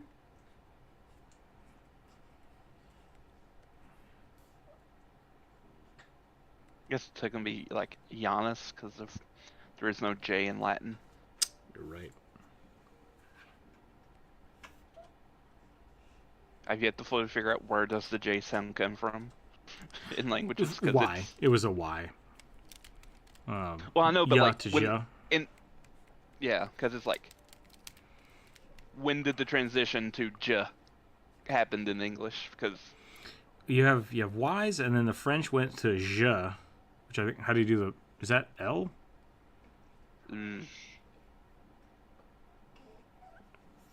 I mean, because yeah, so Y eventually just became J. So I'm assuming I went from older languages to like the new languages of French, and then French took it from there.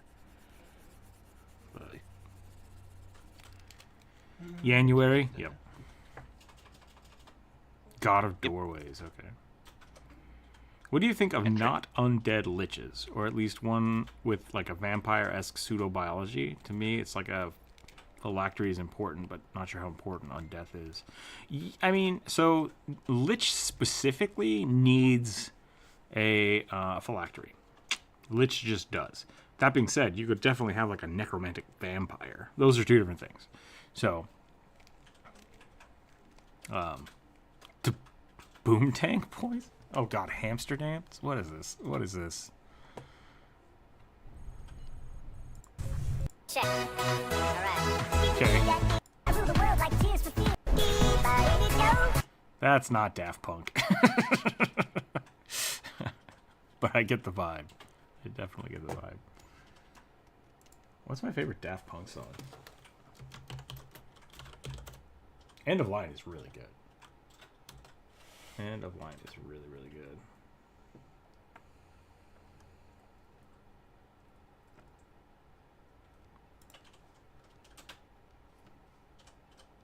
D-Rez, I think, is still probably one of my favorites.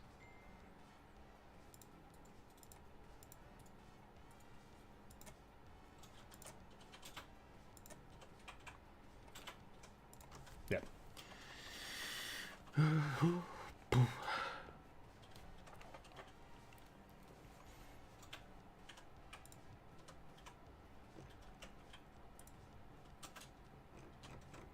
Trying to find an image of Daft Punk. I think they're French, if I remember right. I think the Daft Punk boys are French.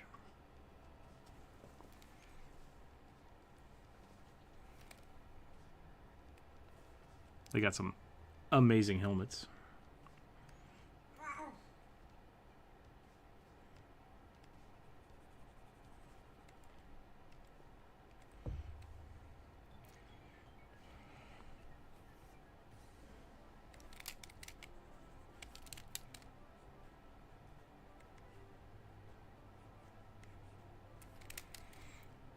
That image is why I can't use the loudspeakers overhead at work unsupervised.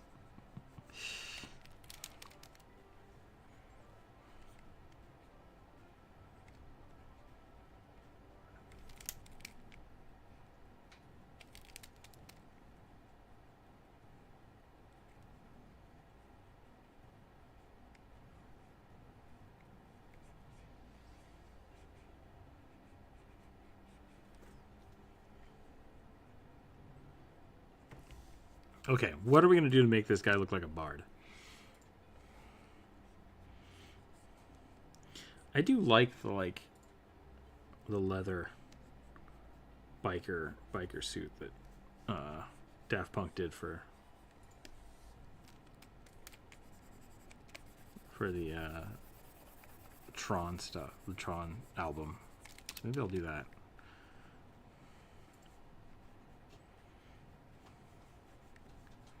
Sock puppets. Sock puppets. She's got sock puppets. I do really like your like puppeteer bard idea, Bri. I think that would be. I've done it once. I did it once in a campaign. It was really funny. But I didn't make him a bard. I made him a what the hell is it called? The rogue soul knife. I made him a soul knife that summoned puppets as their weapon. It was great. An electric lute. That could work.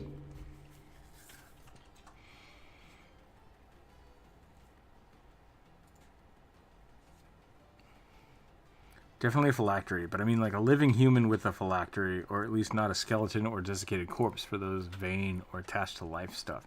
Okay, so essentially, the phylactery. I gotta draw it out. Okay, necromancer, right? You got a necromancer. That's fine. They're like, hey, I'm cool. I'm a necromancer. They're like, I'm kind of dying, which sucks, and like I want to transcend this body into pure ethereal energy. That is a thing that people can do. The problem is when you do this, you are now part of the ethereal sea and you exist as pure spirit. That's a thing that can happen. That's 100% a thing that can happen. You unchain yourself from the life pool or the life stream, so you don't go back to the boneyard. You unattach yourself, and now your soul is free to exist as magical energy.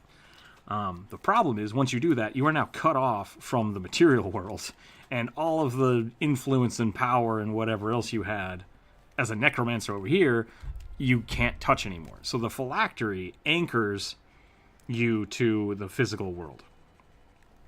And now you can take this energy through your phylactery and reconstitute a shitty body, which is why they look undead, because they're just pushing energy into ethereal corpses and garbage. So you can stop at any stage here. So if you're a vampire, you're anchored to the mortal coil already. We'll just give him a little like scarf here. You've disconnected yourself from the life stream, and you still have necromantic powers. You can still do all the necromancy shit you want. No problem. The only problem is, if this body is destroyed, you are not ethereal. Like, you're not magic first, right? So you can be killed. You can be killed, and then all that goes away. So the phylactery is an insurance saying, hey, I'm going to store all of my wealth of information and magical power on the ethereal plane, but I need this phylactery to be allowed to interact. And that's the same thing with gods. Like, gods exist, but they can't directly influence the material plane because they have their own planes. So that's why they need avatars. That's why they need people. So they say, hey, I'm going to give you power. You do shit on the material plane. So there's a few... So keeping, like, super powerful liches and necromancers, sure, fine. But if they don't have a phylactery, they're not really a lich. Like, that's the thing. Yeah. Because they don't have this. If they're this with none of this, then they're essentially a demigod. And the same rules apply, and they're just cut off from the material plane. So I would also recommend, like, if you want to look at liches, like, with different ways, like maybe different ways to looking at phylacteries. Mm-hmm. There is a little series on YouTube by this guy named Pointy Hat. That's the channel name. Yep. I love Pointy Hat because he is much more successful and awesome and better than me. I'm sorry. No, it's complete jealousy. It's complete jealousy why I love Pointy Hat. Pointy Hat makes amazing content, and you guys should go check them out. Yeah. And he did a series on liches associated with different classes. Yeah. So, for instance, he did a artificer lich, in which basically their phylactery is like a memory stone, basically, that can be plugged into a mechanical body. Yeah, into a warforge. like I saw that was like kind of Iron Man style, right? Like Yep. And I was actually going to bring something similar to that up. Another good example of a weird lich kind of thing is an Axiom Knight. An Axiom Knight or a Grave Knight. I think it's Grave Knight D&D. But essentially what it is somebody of extreme power takes a suit of armor and traps your soul into it. And it's like, oh, that sucks. Like, this is a weird undead creature now, except this is made out of adamantine. This is an adamantine suit of armor, so it can't be destroyed by normal means. And you're essentially just trapped in it forever. And if it gets destroyed, it just takes a little bit of time and your body like slowly reconstitutes it. Or like kind of pulls the armor back together, right? So technically a lich, but you don't really have control over it because you are trapped. Like you're forced into it. So yeah, I like that idea of an artificer kind of making themselves into like a soul core and then putting it in whatever they want and possessing those things. That's really cool. Technically kind of like a lich, but a little bit different. Yeah, he very much is like, they're not true liches, as he stated in his first video that he believes liches specifically are a wizard type. Yeah, the liches specifically are supposed to be based around the magic. That's the thing. Like they are trying to become immortal through magical means. And if you're finding immortality in other ways, you're not a lich. Like that's it's just a naming convention thing. Be like, I will say there are easier ways of becoming immortal. Yeah. Besides lichdom. And saying. It's the same thing with like being a vampire, right? Like if you want to like, oh, I want to be a vampire, but I don't want to have any of the stuff. It's like, well, then you're not really a vampire. Like that's like lich is a specific thing that happens. So you can definitely do all kinds of weird stuff, Dragon Turtle, with like any different aspect of that. But the lich is just a very specific means of doing it. Cough, cough, cyborg. Yeah, cyborg, same thing. That's a good point. Like, I'm fairly certain in Pathfinder, like, alchemists can just become immortal. Yeah. Alchemists. Like, at 20th level. Alchemists and... alchemists, monks, and I think oracles? I think there's an oracle one that, like, you become part of, like, the life stream. And so if you die, you just kind of rematerialize. Druids might be able to do that, too. I know... in one of these, there was a star oracle. Might be the star oracle, like, yeah. And when you die, you become a star child, which is like 1d4 days later, you reconstitute as like come back to life. I think you come back to life as a meteor, like you crash down on the earth. I mean, I like it like that. Yeah. No, Pathfinder at level 20, like you are a demigod. Like that's the whole point. Yeah. And so, like, monks get perfect body. They just stop aging, or ageless body. Yeah. And I think there's a couple other things that can do that, too. But, like, the idea is... druids. Yeah, I think druids, if they die, they just, like, regrow in their grove. Mm-hmm. But they become, like, more plant-like every time. They basically they become ethereal anyways. Like they're just one with nature, so they like decompose, recompose, kind of weird stuff. But that's why like the thing I like to think about with Pathfinder specifically is like there are not supposed to be a lot of high level characters. Like your characters hitting level 20 is a huge deal in like the case of the world. Like your characters are demigods, and that's why the mythic levels are so cool. Is because once you hit 20, it's like now. You are transcended the normal game, and you are now fighting god-level things, and that's really cool. And it what it does is it resets. It doesn't reset, but like it basically says at level 21, all of your level 1 spells now have augmentations on top of them. So you're like your healing spells are amped up per level that you are, or they can now do AOE heals and things like that, depending on what your class is. But like, I love that idea.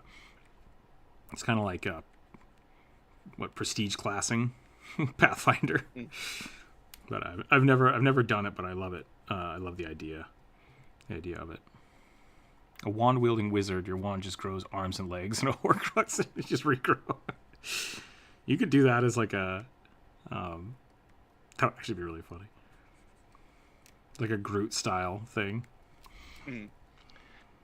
I also would say, God, what's that one 5e spell? It's like, it's not Soul Jar, but like when you die, you just like regrow a body with all your memories and powers, like Yeah. a few days later in a jar. So there is Soul Jar, and what Soul Jar does is when you die, your soul goes to the jar. And if you have that and the clone spell, you can basically just keep transferring yourself from the jar, because you die, jar, clone, continue, and you're fine. You're just out whatever fell off your body. Yep. I'll be back. Sure. I really like the idea of mythic levels. I think a third-party epic level thing for D&D 5e took in a similar direction. It wouldn't surprise me. Yeah, it was a 3.5 thing. So, clone. Yeah, the clone spell. Just a straight-up clone spell. Okay.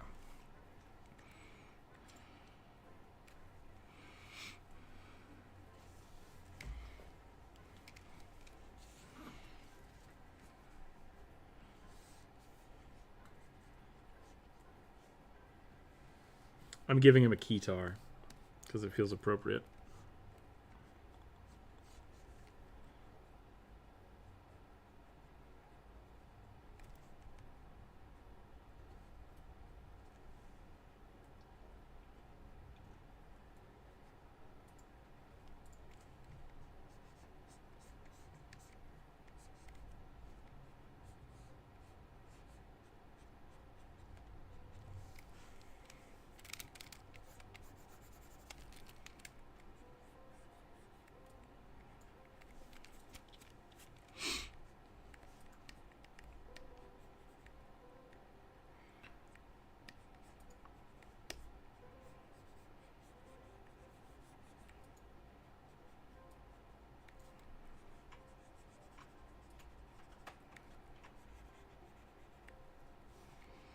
If you want to do Daft Punk inspired things, you gotta have a keytar.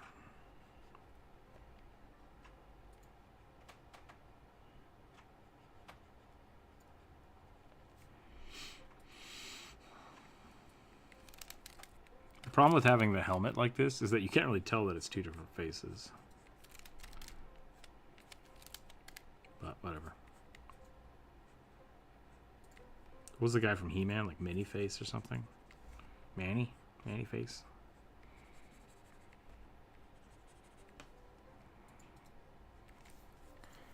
Future video idea, if you haven't already done it, still going through the backlog. Playing a sapient magic. Oh yeah, no. I think you meant sentient. Sapient would be like ape-like. I think. Bipedal. Yeah, sentient magic weapons. I did try to make a video about that. I think it was why you should play. It might have been just sentient weapons. Ooh, I don't remember. Why you should play magical items? Cursed items? Go check that out. It's a fun one.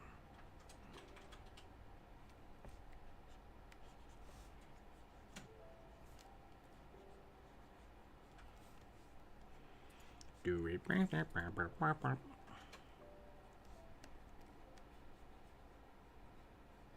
I gotta listen to Harder, Better, Faster, Stronger now.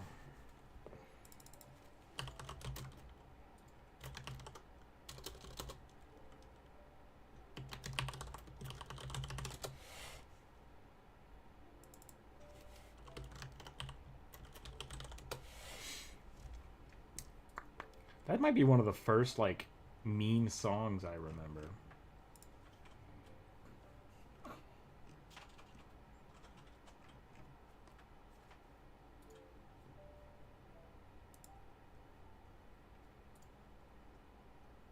Girls in the cardboard box hats dancing.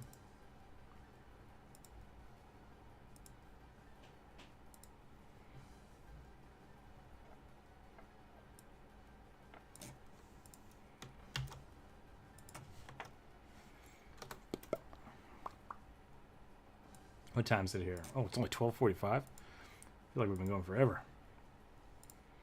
I'm getting back into the swing of things. We're doing all right. Unless I have it wrong, that's a common misconception, like how Decimate is just destroying 10% of something.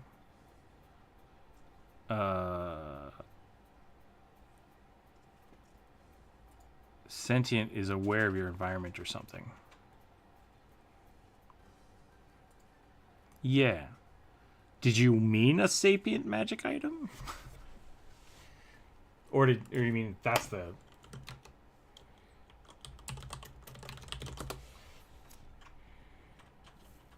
Having or showing great wisdoms or sound judgment. Interesting.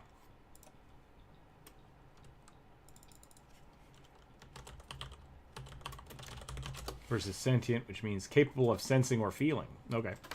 Interesting. So a wise sword or an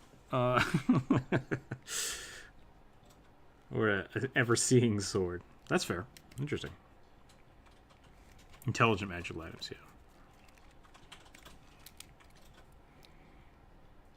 It can think like a person. Okay.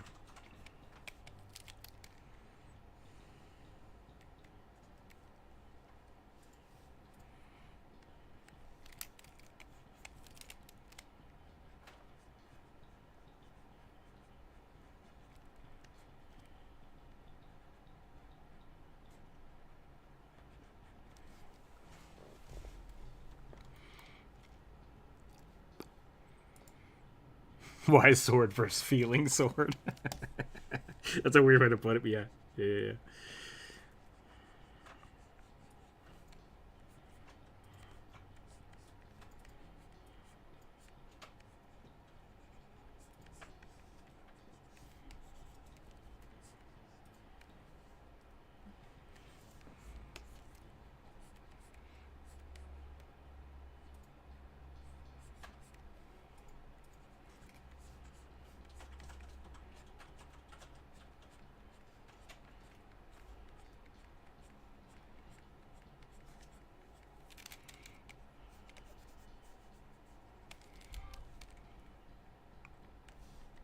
Okay, let's do something like that.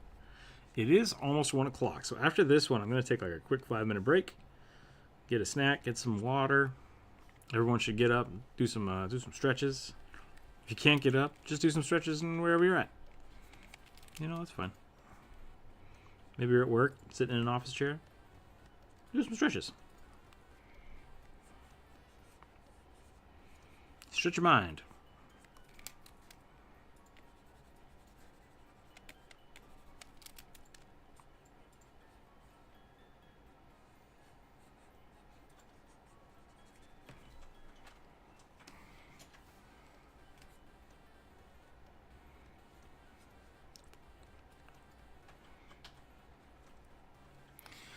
I feel like he needs like speakers on his shoulders, just like speaker pods. What if they float? That could be kind of cool. Just big old floating speaker cores. Stretch your mind and the rest will follow. There you go.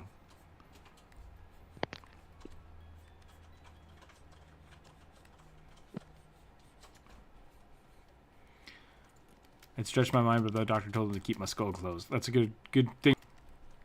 Always good advice. Unless your doctor's some kind of kook.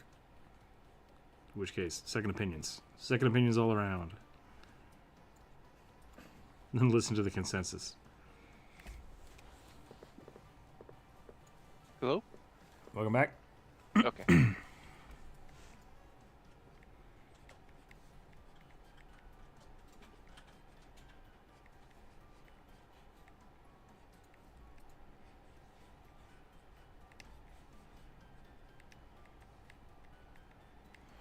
It just looks like a can of beans. Looks like a can of beans falling around.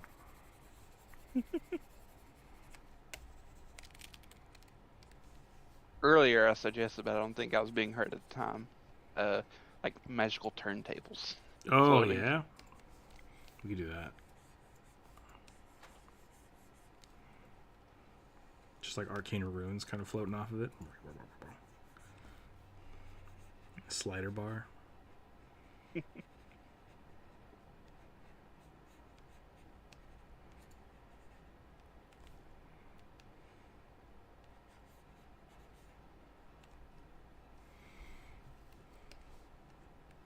I don't want to say this one stumped me, but like, I'm getting the keytar, but like, I'm not getting Bard vibes out of it. You know, feels a little strange.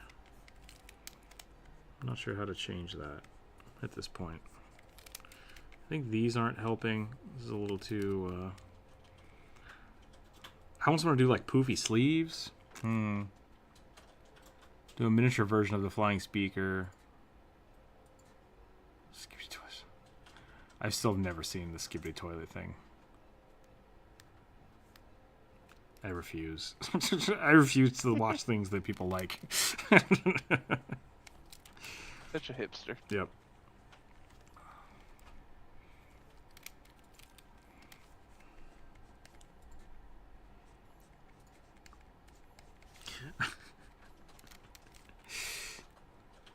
Looks like something out of a trippy sci-fi setting. Yeah.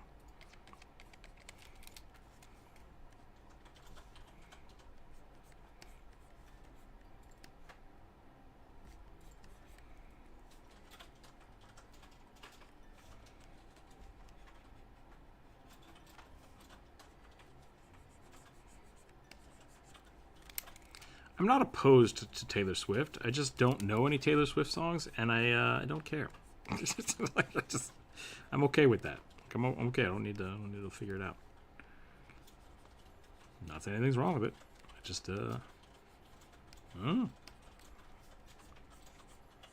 I like being uncool, you know? I don't think it makes you uncool for not liking Taylor Swift. I didn't say I don't like Taylor Swift. I just don't listen to her. I just don't know. Halo of speaker cords with a microphone. Oh yeah, we need a microphone, don't we? Dance Dance Revolution. Bow, bow, bow, bow, bow, bow.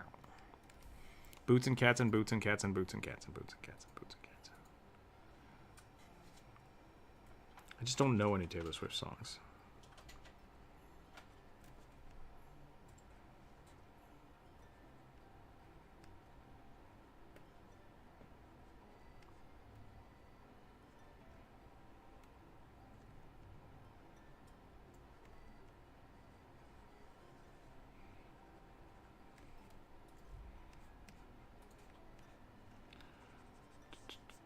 I downloaded the first episode of season 3 Critical Role last night into my podcast. So I'll probably start that today. I got to like episode 20 or something, and then I got sidetracked. Oh, you got farther than I thought you did. Yeah, I got pretty far into it. But like I wasn't really paying attention because all these other things were going on in my life. Yep. And so it's like I gotta start over. Personally, sort of like the idea. It just connects to the speaker directly, no mic. Less visually intuitive and not suggestive in any way. Right, yeah. I mean, prestidigitation and thaumaturgy, yeah, are essentially that, right? Just like, you make your voice really loud. It's like, neat. What better way to prove your devotion to a deity than just talking real loud at people about it? There's a whole bunch of guys that, like, every Sunday they'll bring out their huge speakers and just start blasting their religious views at the highway. And it's just like, no one's going to stop and listen to you. Like, who are you? I have no idea what they're saying. I don't know why they're just doing it. They're just yelling at the highway. It's like, all right, man. Old man yells at road. Yep. I feel like your time could be better put to better use. I.e., like, trying to help people or something instead of just screaming at people.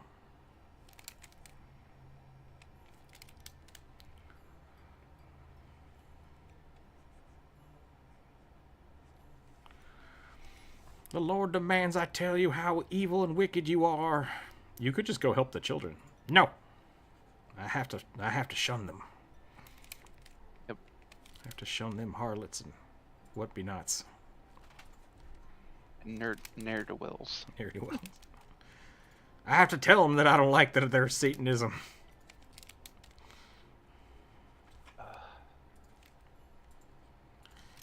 Idaho's getting its comeuppance, which I think is great. That's good. Yeah, they started putting a whole bunch of weird, like restrictive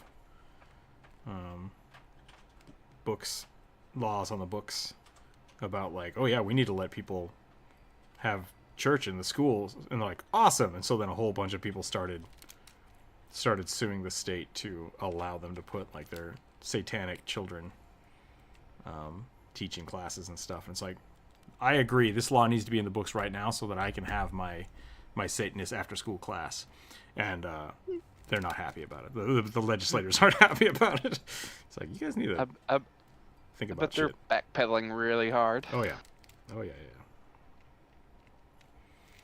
They're idiots. I hope your day's going. Hey, Skittle, how's it going? Welcome in. How are you today? How did your cat picture turn out yesterday? It was really nice. If you'd like to share, you're very welcome to. Everyone should go check out a Blue Skittle on Twitch. Are you streaming on YouTube yet, Skittle? Or are you still hanging out just on Twitch? I talked a little bit about it yesterday, but I don't remember what you said was. Let me see if I can give you a shout out here.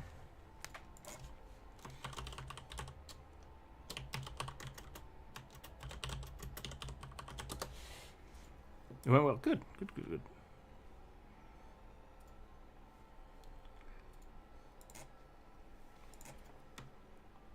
Skittle, you are killing it. 7,500 Twitch followers.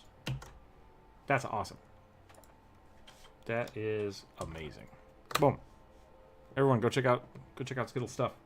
Amazing landscape artist. The lighting is just phenomenal, and I don't know how you do it, but it's great. It is great. Love watching your stuff. Very chill stream.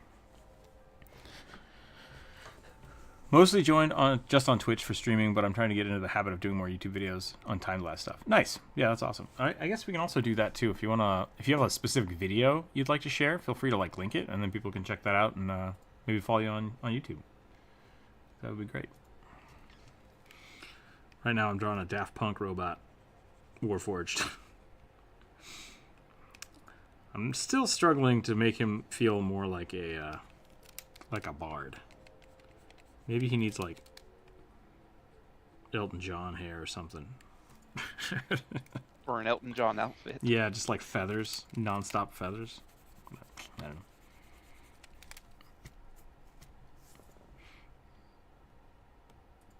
I often don't know it's Taylor Swift singing when I sing along. That's true. I mean, she's pervasive enough that like I'm sure I know some of her songs, but I don't know what they are. Don't actively know. I don't actively know them. I don't seek them out. So, I thought it was really funny when I discovered The Weeknd. I was like, damn, this is great. And then, like, yeah, he's like the third most popular person in the country. And I was like, oh, I'm a little late. I'm a little late to the shit. Jeebus. Yep. I tend to do that.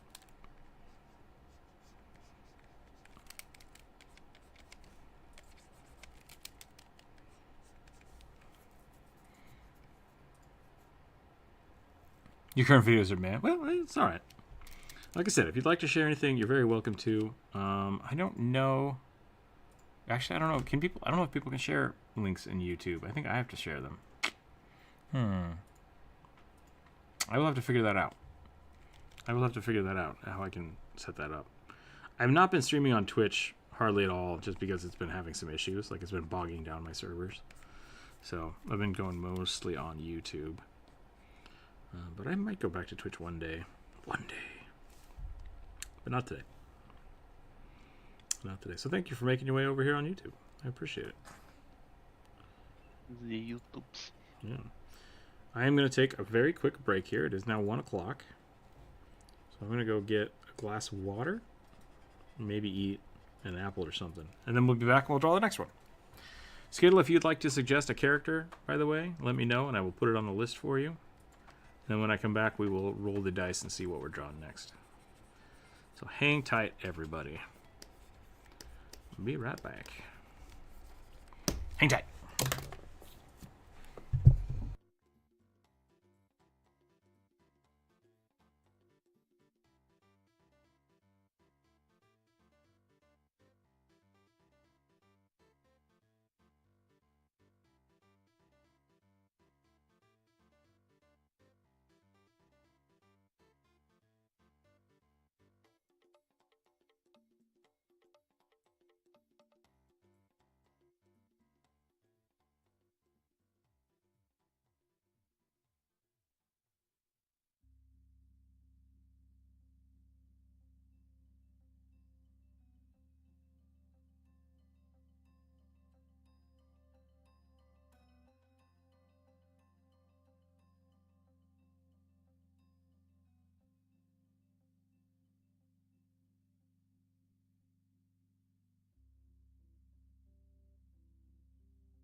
Okay, we are back.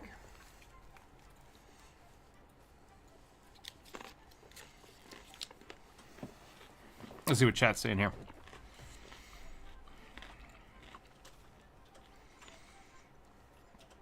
The way I see it, credit is really important for who owns the piece and deserves praise for making it, but you don't need to know who made it, just who didn't. Oh, what? I don't know what that's in relation to.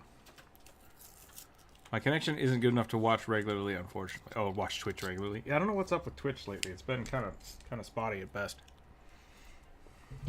Thank you, thank you. I have one more tiny carrot that you guys have to hear me crunch through.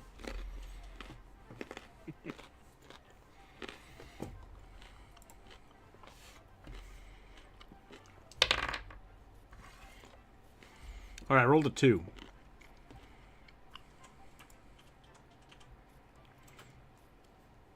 Human variant artificer who uses an anthem-like crustacean shell. Themed power armor. Okay. I don't remember exactly which one that was, but...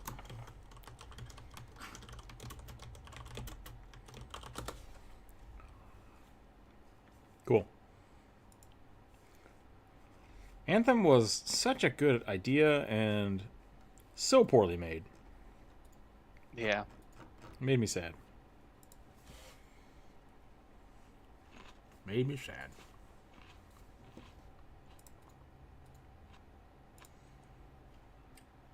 What's happening here?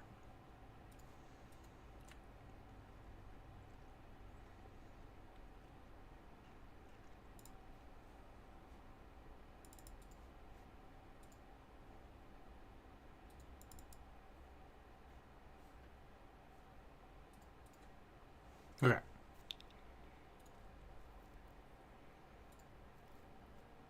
A lobster-powered range. Yeah.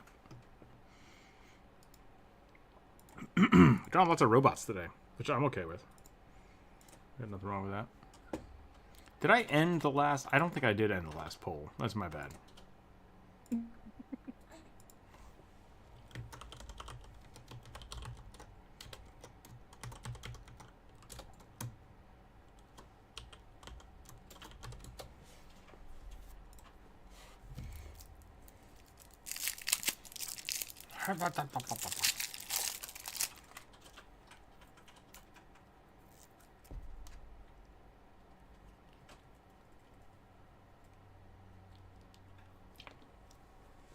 All right, here we go.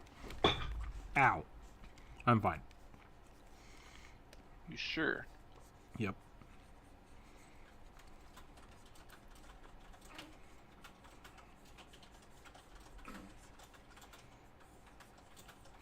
We're just gonna like blast in some shapes here. Kind of see what sticks. Whenever I get into drawing characters more, I want to try to draw a Warforged that's piloted by a cat. That would be cool.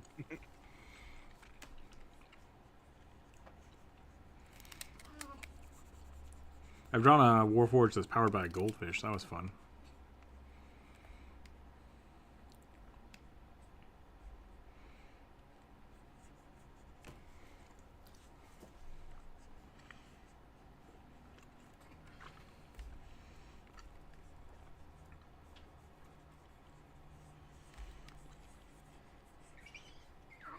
That was a noise.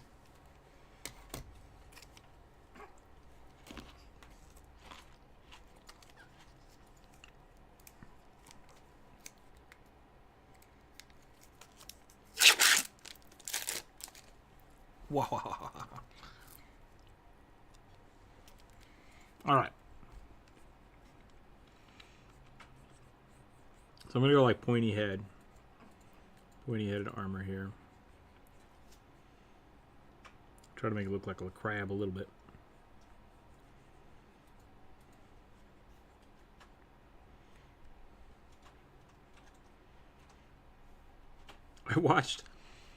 My parents were in town and they were just like watching TV shows when I was taking naps. I woke up and started watching the last half of Mortal Engine.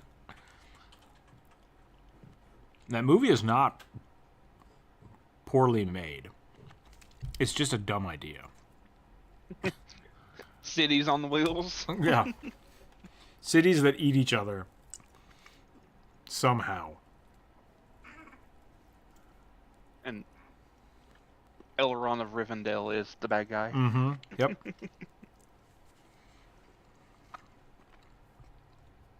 I like the designs. Yeah, it looked beautiful and like it wasn't even like badly paced, which a lot of movies these days are. It was pretty well put together. It's just really stupid. It's just a really stupid idea, which I feel bad about because the author of the books, like, I actually kind of want to read the books. After watching it, because I'm like, I'm pretty sure this movie did not get a sequel, and I looked and like, yeah, it didn't. But I kind of want to know more about the story. It's got a slight vibe of like Alita Battle Angel, because it's post-apocalyptic. Like there was a huge war that just kind of collapsed the world, but technology is still there. But it's just fundamentally changed the world that is built on top of the skeleton of a previous society. Realism is overrated, yeah. It's so pretty, but the story is whack. Exactly. Like, the biggest part of it is the whole premise is that they're trying to build this giant, like, super nuclear weapon. But it's like, if you can build that and you have the power to use that, what's your problem? like,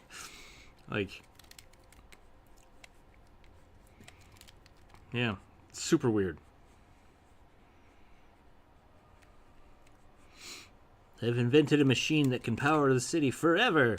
What if we use it to kill people for fun? It's like, okay. It's all right. Something got lost in translation here. Yeah.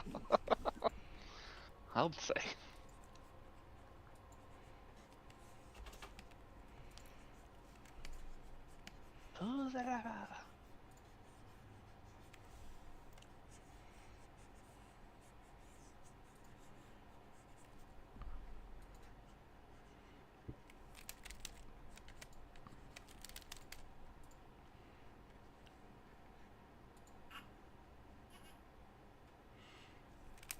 Nope, too much chin.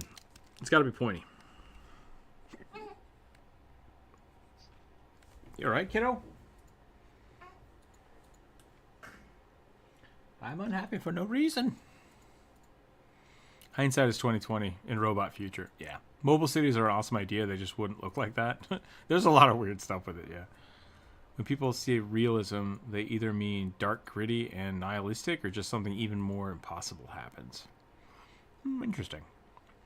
Yeah, I think a big thing with, especially if you want to do like a D&D campaign that's based around realism, like that's going to be inherently flawed just because magic exists, right? Like that's really the problem with it. So you can do like a low fantasy game where magic is a very kind of a rare commodity. Yeah. But if you look at it in the aspect of like,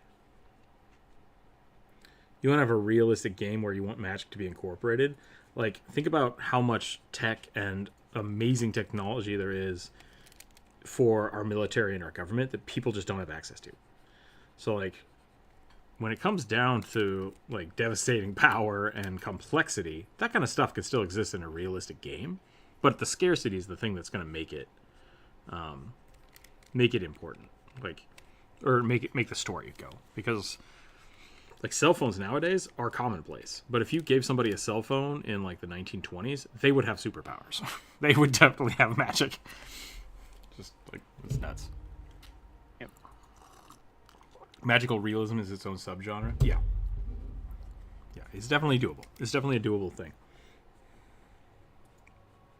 So I really do think realism is just a kind of way of looking at the fantastical nature of things. Like what are the issues that the players are dealing with? What is the complexity that you're going to be dealing with? What was it? The Rick and Morty joke? Like they turned the realism slider all the way up, and so they had to get on the bus and like go across town. It's a fighting game, but you have to just like you have to find the person on Earth before you can actually fight them. Do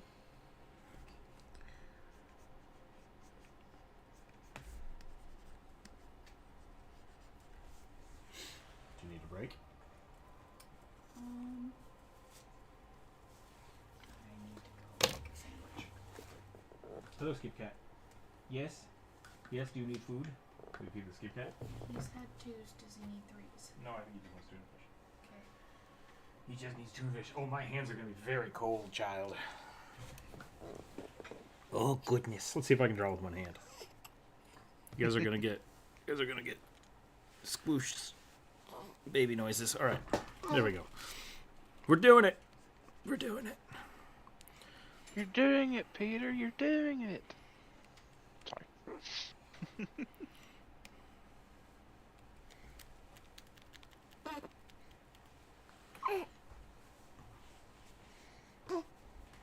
Hold on. Hold on. You got to be this way. You got to be this way. Okay. There we go.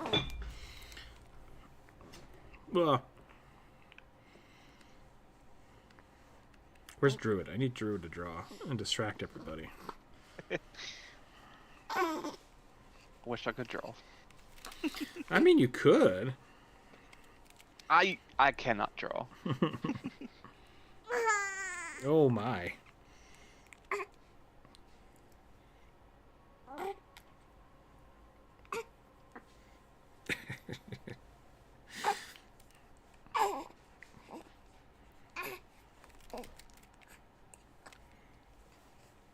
Maybe I can't. Maybe I can't hold a baby while I do this.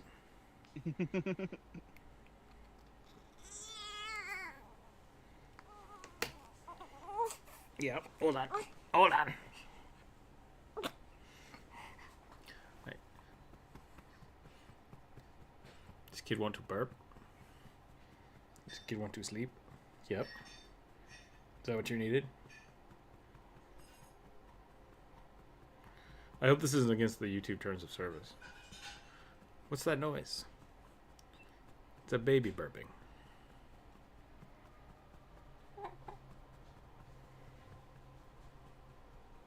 And asleep. Okay. Oh. The drawing has slowed to a crawl.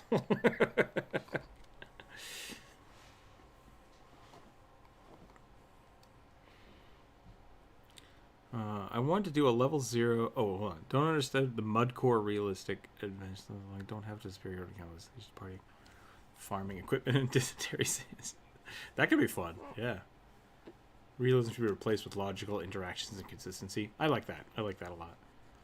I want to do like a level 0 gauntlet where the party is made up of survivors from the murder dungeons and such. Yeah, that would be really cool. I've done a few of those. Those are really fun. Fun for me. Fun for the DM. Though sometimes less fun for the players. Soldiers, guards, people you throw in there. Something I did once, which was a lot of fun, was essentially giving my players the dungeon. So that they had their characters, so that's fine. But then I let them like hire hirelings and like put up traps, and then I started sieging them with like a group of paladins that were there to purge the temple. So that was really fun, letting them play the dungeon. And then they got to like command their little goblin army and stuff around. That was really fun. Cause like, and I essentially told them like, hey, if you guys have to fight everything that's coming for you, you will die. Like, you're gonna need to put up some defenses and stuff. How do you want to deal with that? And so that was really fun, because that felt like the logical step. After they broke into this town and like kind of took over a crypt, they're like, yeah, everybody knows you're here. Like, they know the evil necromancer is in this town. They're gonna send people after you. And that to me feels more realistic than just being ignored, you know? Even though one of the characters was a corpse. Still more realistic than I would give a normal game credit for. Being the dungeon is fun, yeah. That's why I like being a DM too. Because you get to do all that stuff.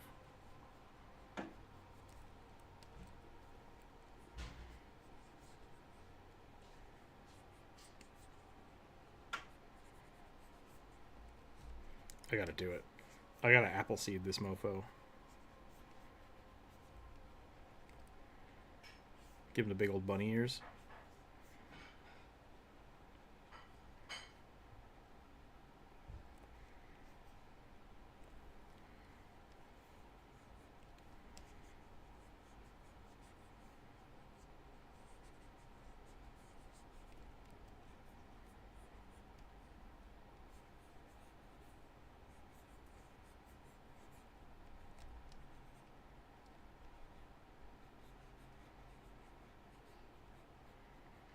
I really want to play that type of game.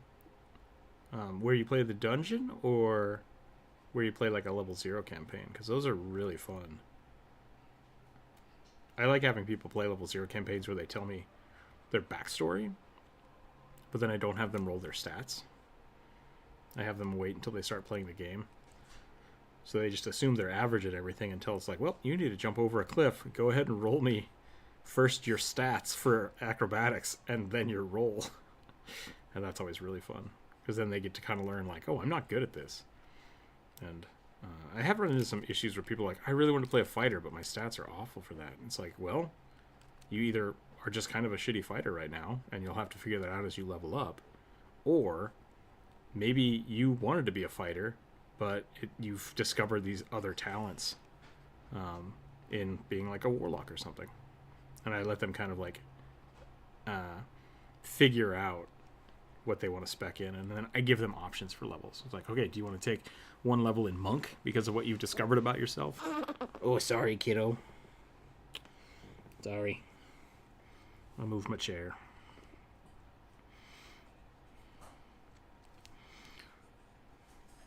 That can be a lot of fun, especially if you want to play like a roguelike campaign for in D&D. Just with the aspect of like, yeah, your character might die, but like, we'll just have you roll a new one, right? And then they can keep your gear and stuff. But, gotta make a new character. Sounds like a cool idea, but I know I'd hate it. Or at least that aspect. I always want control over the character creation, not random rolls and stuff. Yeah, it's different. It's definitely a different type of playstyle. Same here. That was kind of my biggest issue. Mm-hmm. I won't do level 0 death funnels. Yeah, you don't have to do it that way, but yeah. Those are fun too for me sometimes. What's the weirdest character concept you've ever played? One where you'd want to play it again one day. I DM'd one of my friends and I helped him play as a horse. That was really funny. He was a ranger with a human companion. He was a horse with a human companion. It was really funny. We just swapped their intelligence scores. So the horse had a really high int and the human had a really low int.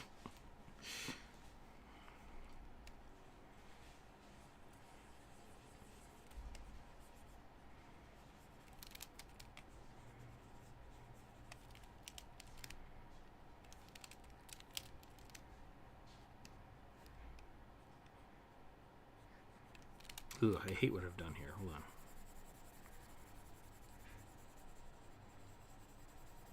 I feel like the easiest way to fantasy this up would be to give this guy like a sword.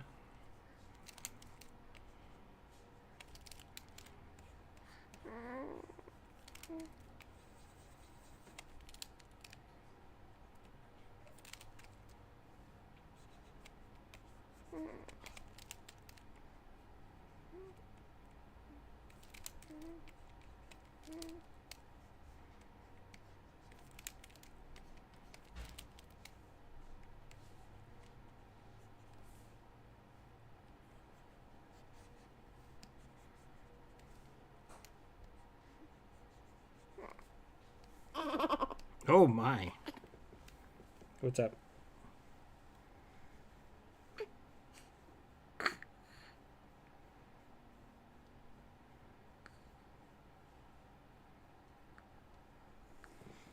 Kid, you are just completely covered in milk. What happened to you?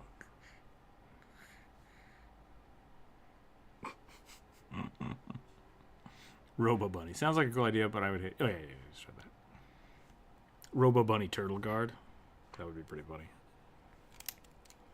It is still April, like, right? So we had Easter. We could do more bunny stuff. I want this part to be rubber. Big, bulky, and then just, like... almost not carbon fiber, but like mesh, rubber mesh or something. That feels very Anthem to me. Always hexagons. Mm-hmm. Oops, oops, oops.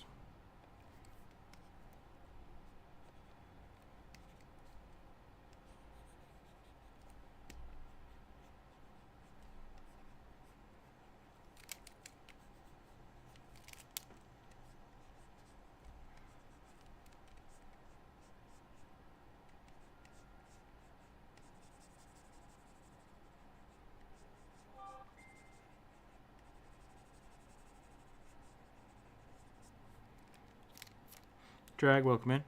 How is the child? He is sleepy.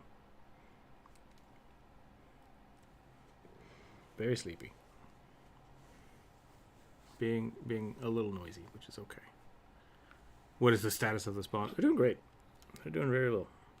Very healthy. Getting pudgy.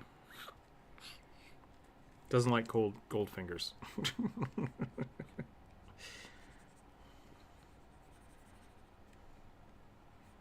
So far, so good.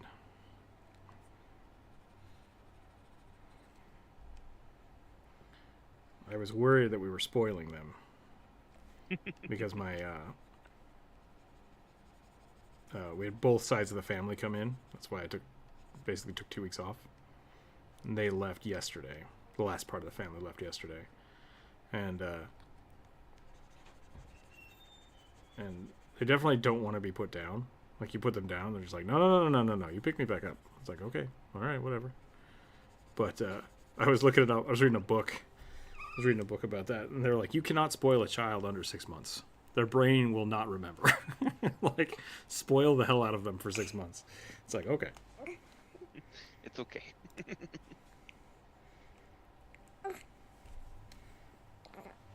Yeah, my hands are too cold. Every time I try to, like, pat him on the head, he's just like, no!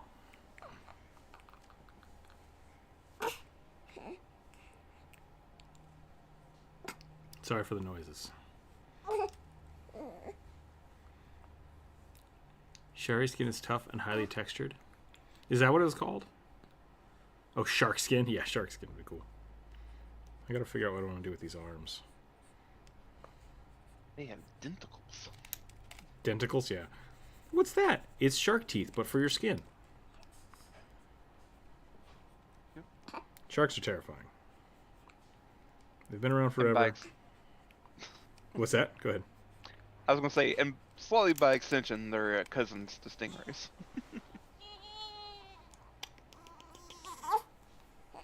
Because rays are just flattened out sharks. Mm-hmm.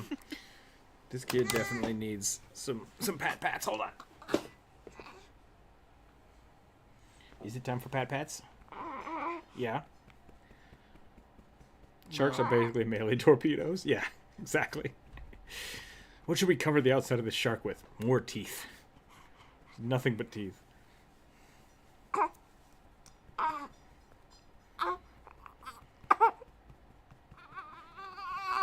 Oh no. Oh no. Ow. Ow. So sharp. You got the razor claws. 1 second, everybody. I'll be right back. Baby, use razor claw.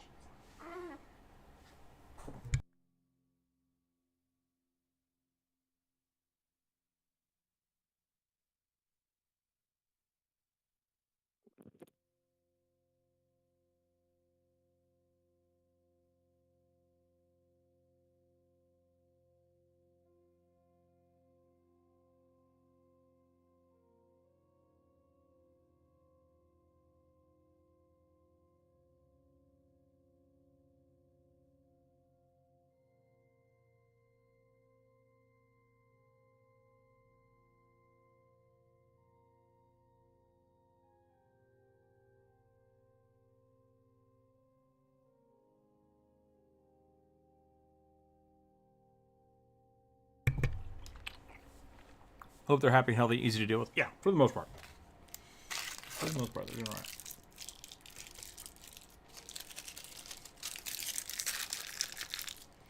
clean up my desk real quick. Okay. Ow. I need to move those weights.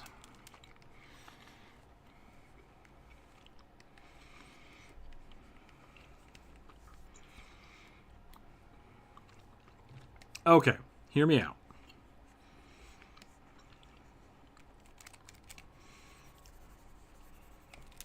Since this is an artificer, what if their hands are just hands? Just normal ass people hands. Maybe kind of beefy because they're a blacksmithish. I always think about that. I always think about blacksmithing, but like you could also be like a clockmaker or like a woodworker. You wouldn't have to be super buff to be an artificer. Look at Tony Stark. Is the baby going to be the new mascot for the channel, not replacing the current ones? No. I was thinking about doing like the Korok things. I might make a little mascot for them. They definitely need a mask. But otherwise rugby's going to be rugby. So I got a mutant crawl classic, and the fact that there's full random...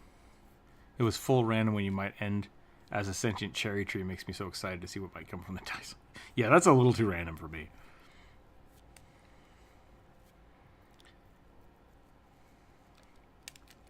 Okay, and then I'm going to have weird robot arms right here. This is my plan.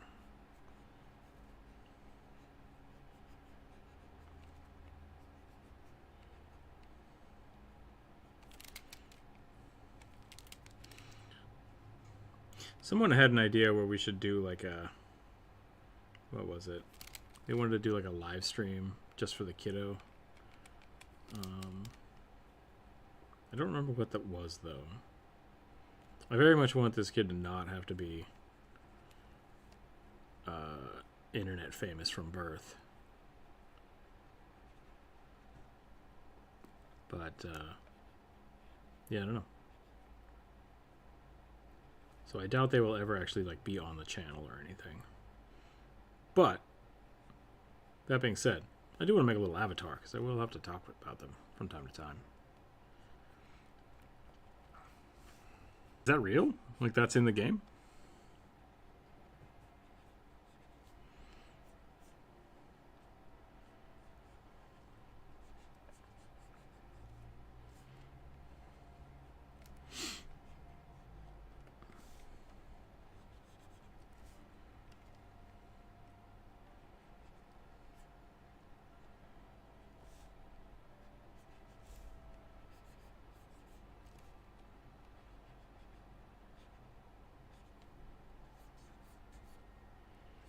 Humanity is only really resistant to mutation right now because we are so good at counteracting the effects. We have a lot of genetic drift going on, which is not always a good thing. It's usually not a good thing. That's why I have to wear glasses. Because I can survive. I can survive just fine. While still needing to wear glasses. Uh-oh! Can you take him from?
I am back. Sorry. Screamy baby. It's also our population gene pool size that is huge retardant to mutation and genetic drift. Yeah. Part of why something like 90% of evolution happens in short crisis periods. I think that's kind of a misnomer. Because like evolution doesn't spike during crisis periods, but what happens is like if you have a huge population, and this might be what you're talking about, Dragon Turtle, so don't if it is, let me know.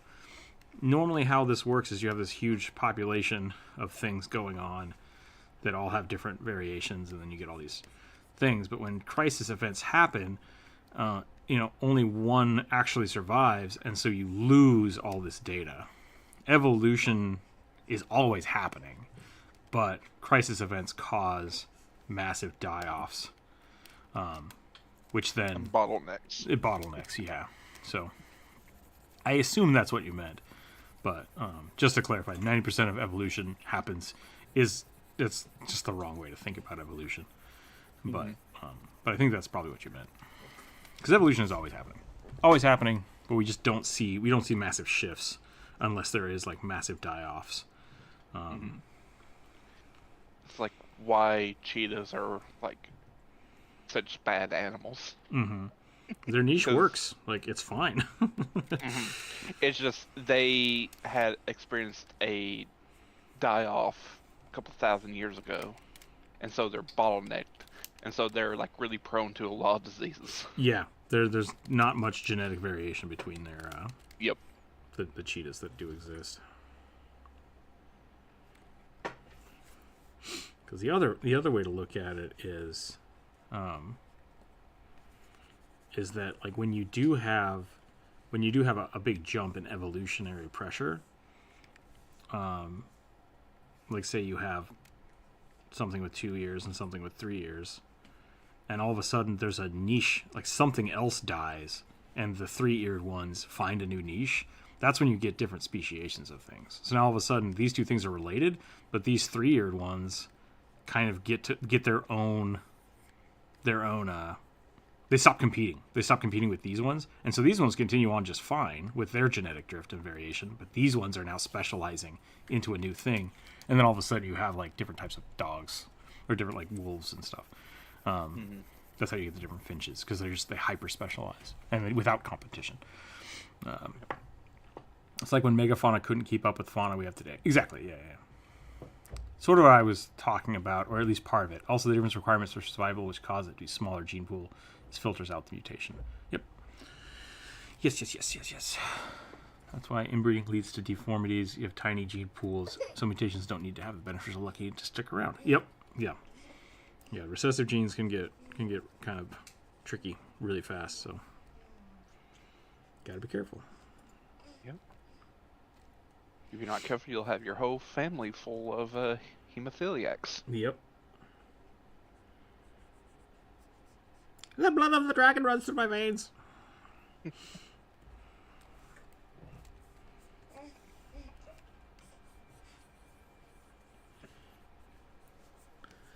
It is just about 2 o'clock, so I think I'm probably going to end this one, and then I need to go take care of the child for a little bit. So, because I only got one stream this week, I could just leave this up for next week as well, or we could do a new list like we normally do, and just maybe get a Wednesday stream in next week.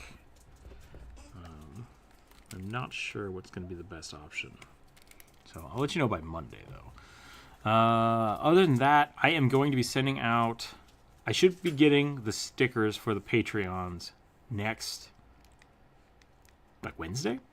So, I'm going to be sending out, I think, 2 stickers? Yes, 2 stickers and a print to all of the bugbears in the Patreons, bugbears and above. So if you are not a Patreon member and you'd like to get those, feel free to join the Patreon by next Wednesday. Or if you just want to get some of the stickers after I post them, you can just order them from me. So that's not too big of a deal. But aside from that, yeah. Wisdom of the day. Don't pet burning dogs. That's what I got. If you know what that's from, leave it in the comments. If you don't know what that's from, it's totally fine. I'll tell you next time. The same list and just add on suggestions. We could do that. The only problem with that is that if I do that, I won't add a new thing for next week because then we get doubles. People having 2 suggestions on the same list. Yeah. So I might just do a new list next week. But if you didn't get your stuff drawn today, just paste it there. You can copy and paste the same one from last week, and that's totally fine. That's totally fine. So I'll think about that some more. I might do something else different next week anyways. But yeah, check out the Patreon. Check out the Discord. I think we've got the weird bot system thing under control now. Dalcor did some... we had a lot of weird incursions over the weekend. Yep, while you were gone. While I was gone. It happened like the day of. I got back from the hospital, and it was just like why? What is all this? What's all this weird porn shenanigans? And it's like, yeah, that's not good. It's not good at all. Yep. So... I was really lucky I was around that day. I appreciate it. I appreciate it. So, definitely check out the Patreon. Check out the Discord. Come hang out with us. I will most likely... I need to work on some commissions today, but that might be like in short spurts. So if I do that, it will be on the Discord. Just because if I'm streaming, I can't really focus on other things. So if not that, I will be around on the Discord next week, early in the week. Just like sporadically throughout the day, so come hang out with us there. If you'd like to throw some money at the child, feel free to do so either here or once again on the Discord. I think you can do that, and we'll do some fun stuff with that. But we might just do a whole stream for that as like a celebratory art for them. So we'll see how that goes. That's all I got. That's all I got. I really need to do more in the Discord. Yeah, it's all right. You don't have to. You can just hang out. There's nothing wrong with lurking. But that's it. That's all I got. Thank you, everybody, for giving me some weeks off, some time off. Next week will be another chill week, but we will try to get some work done.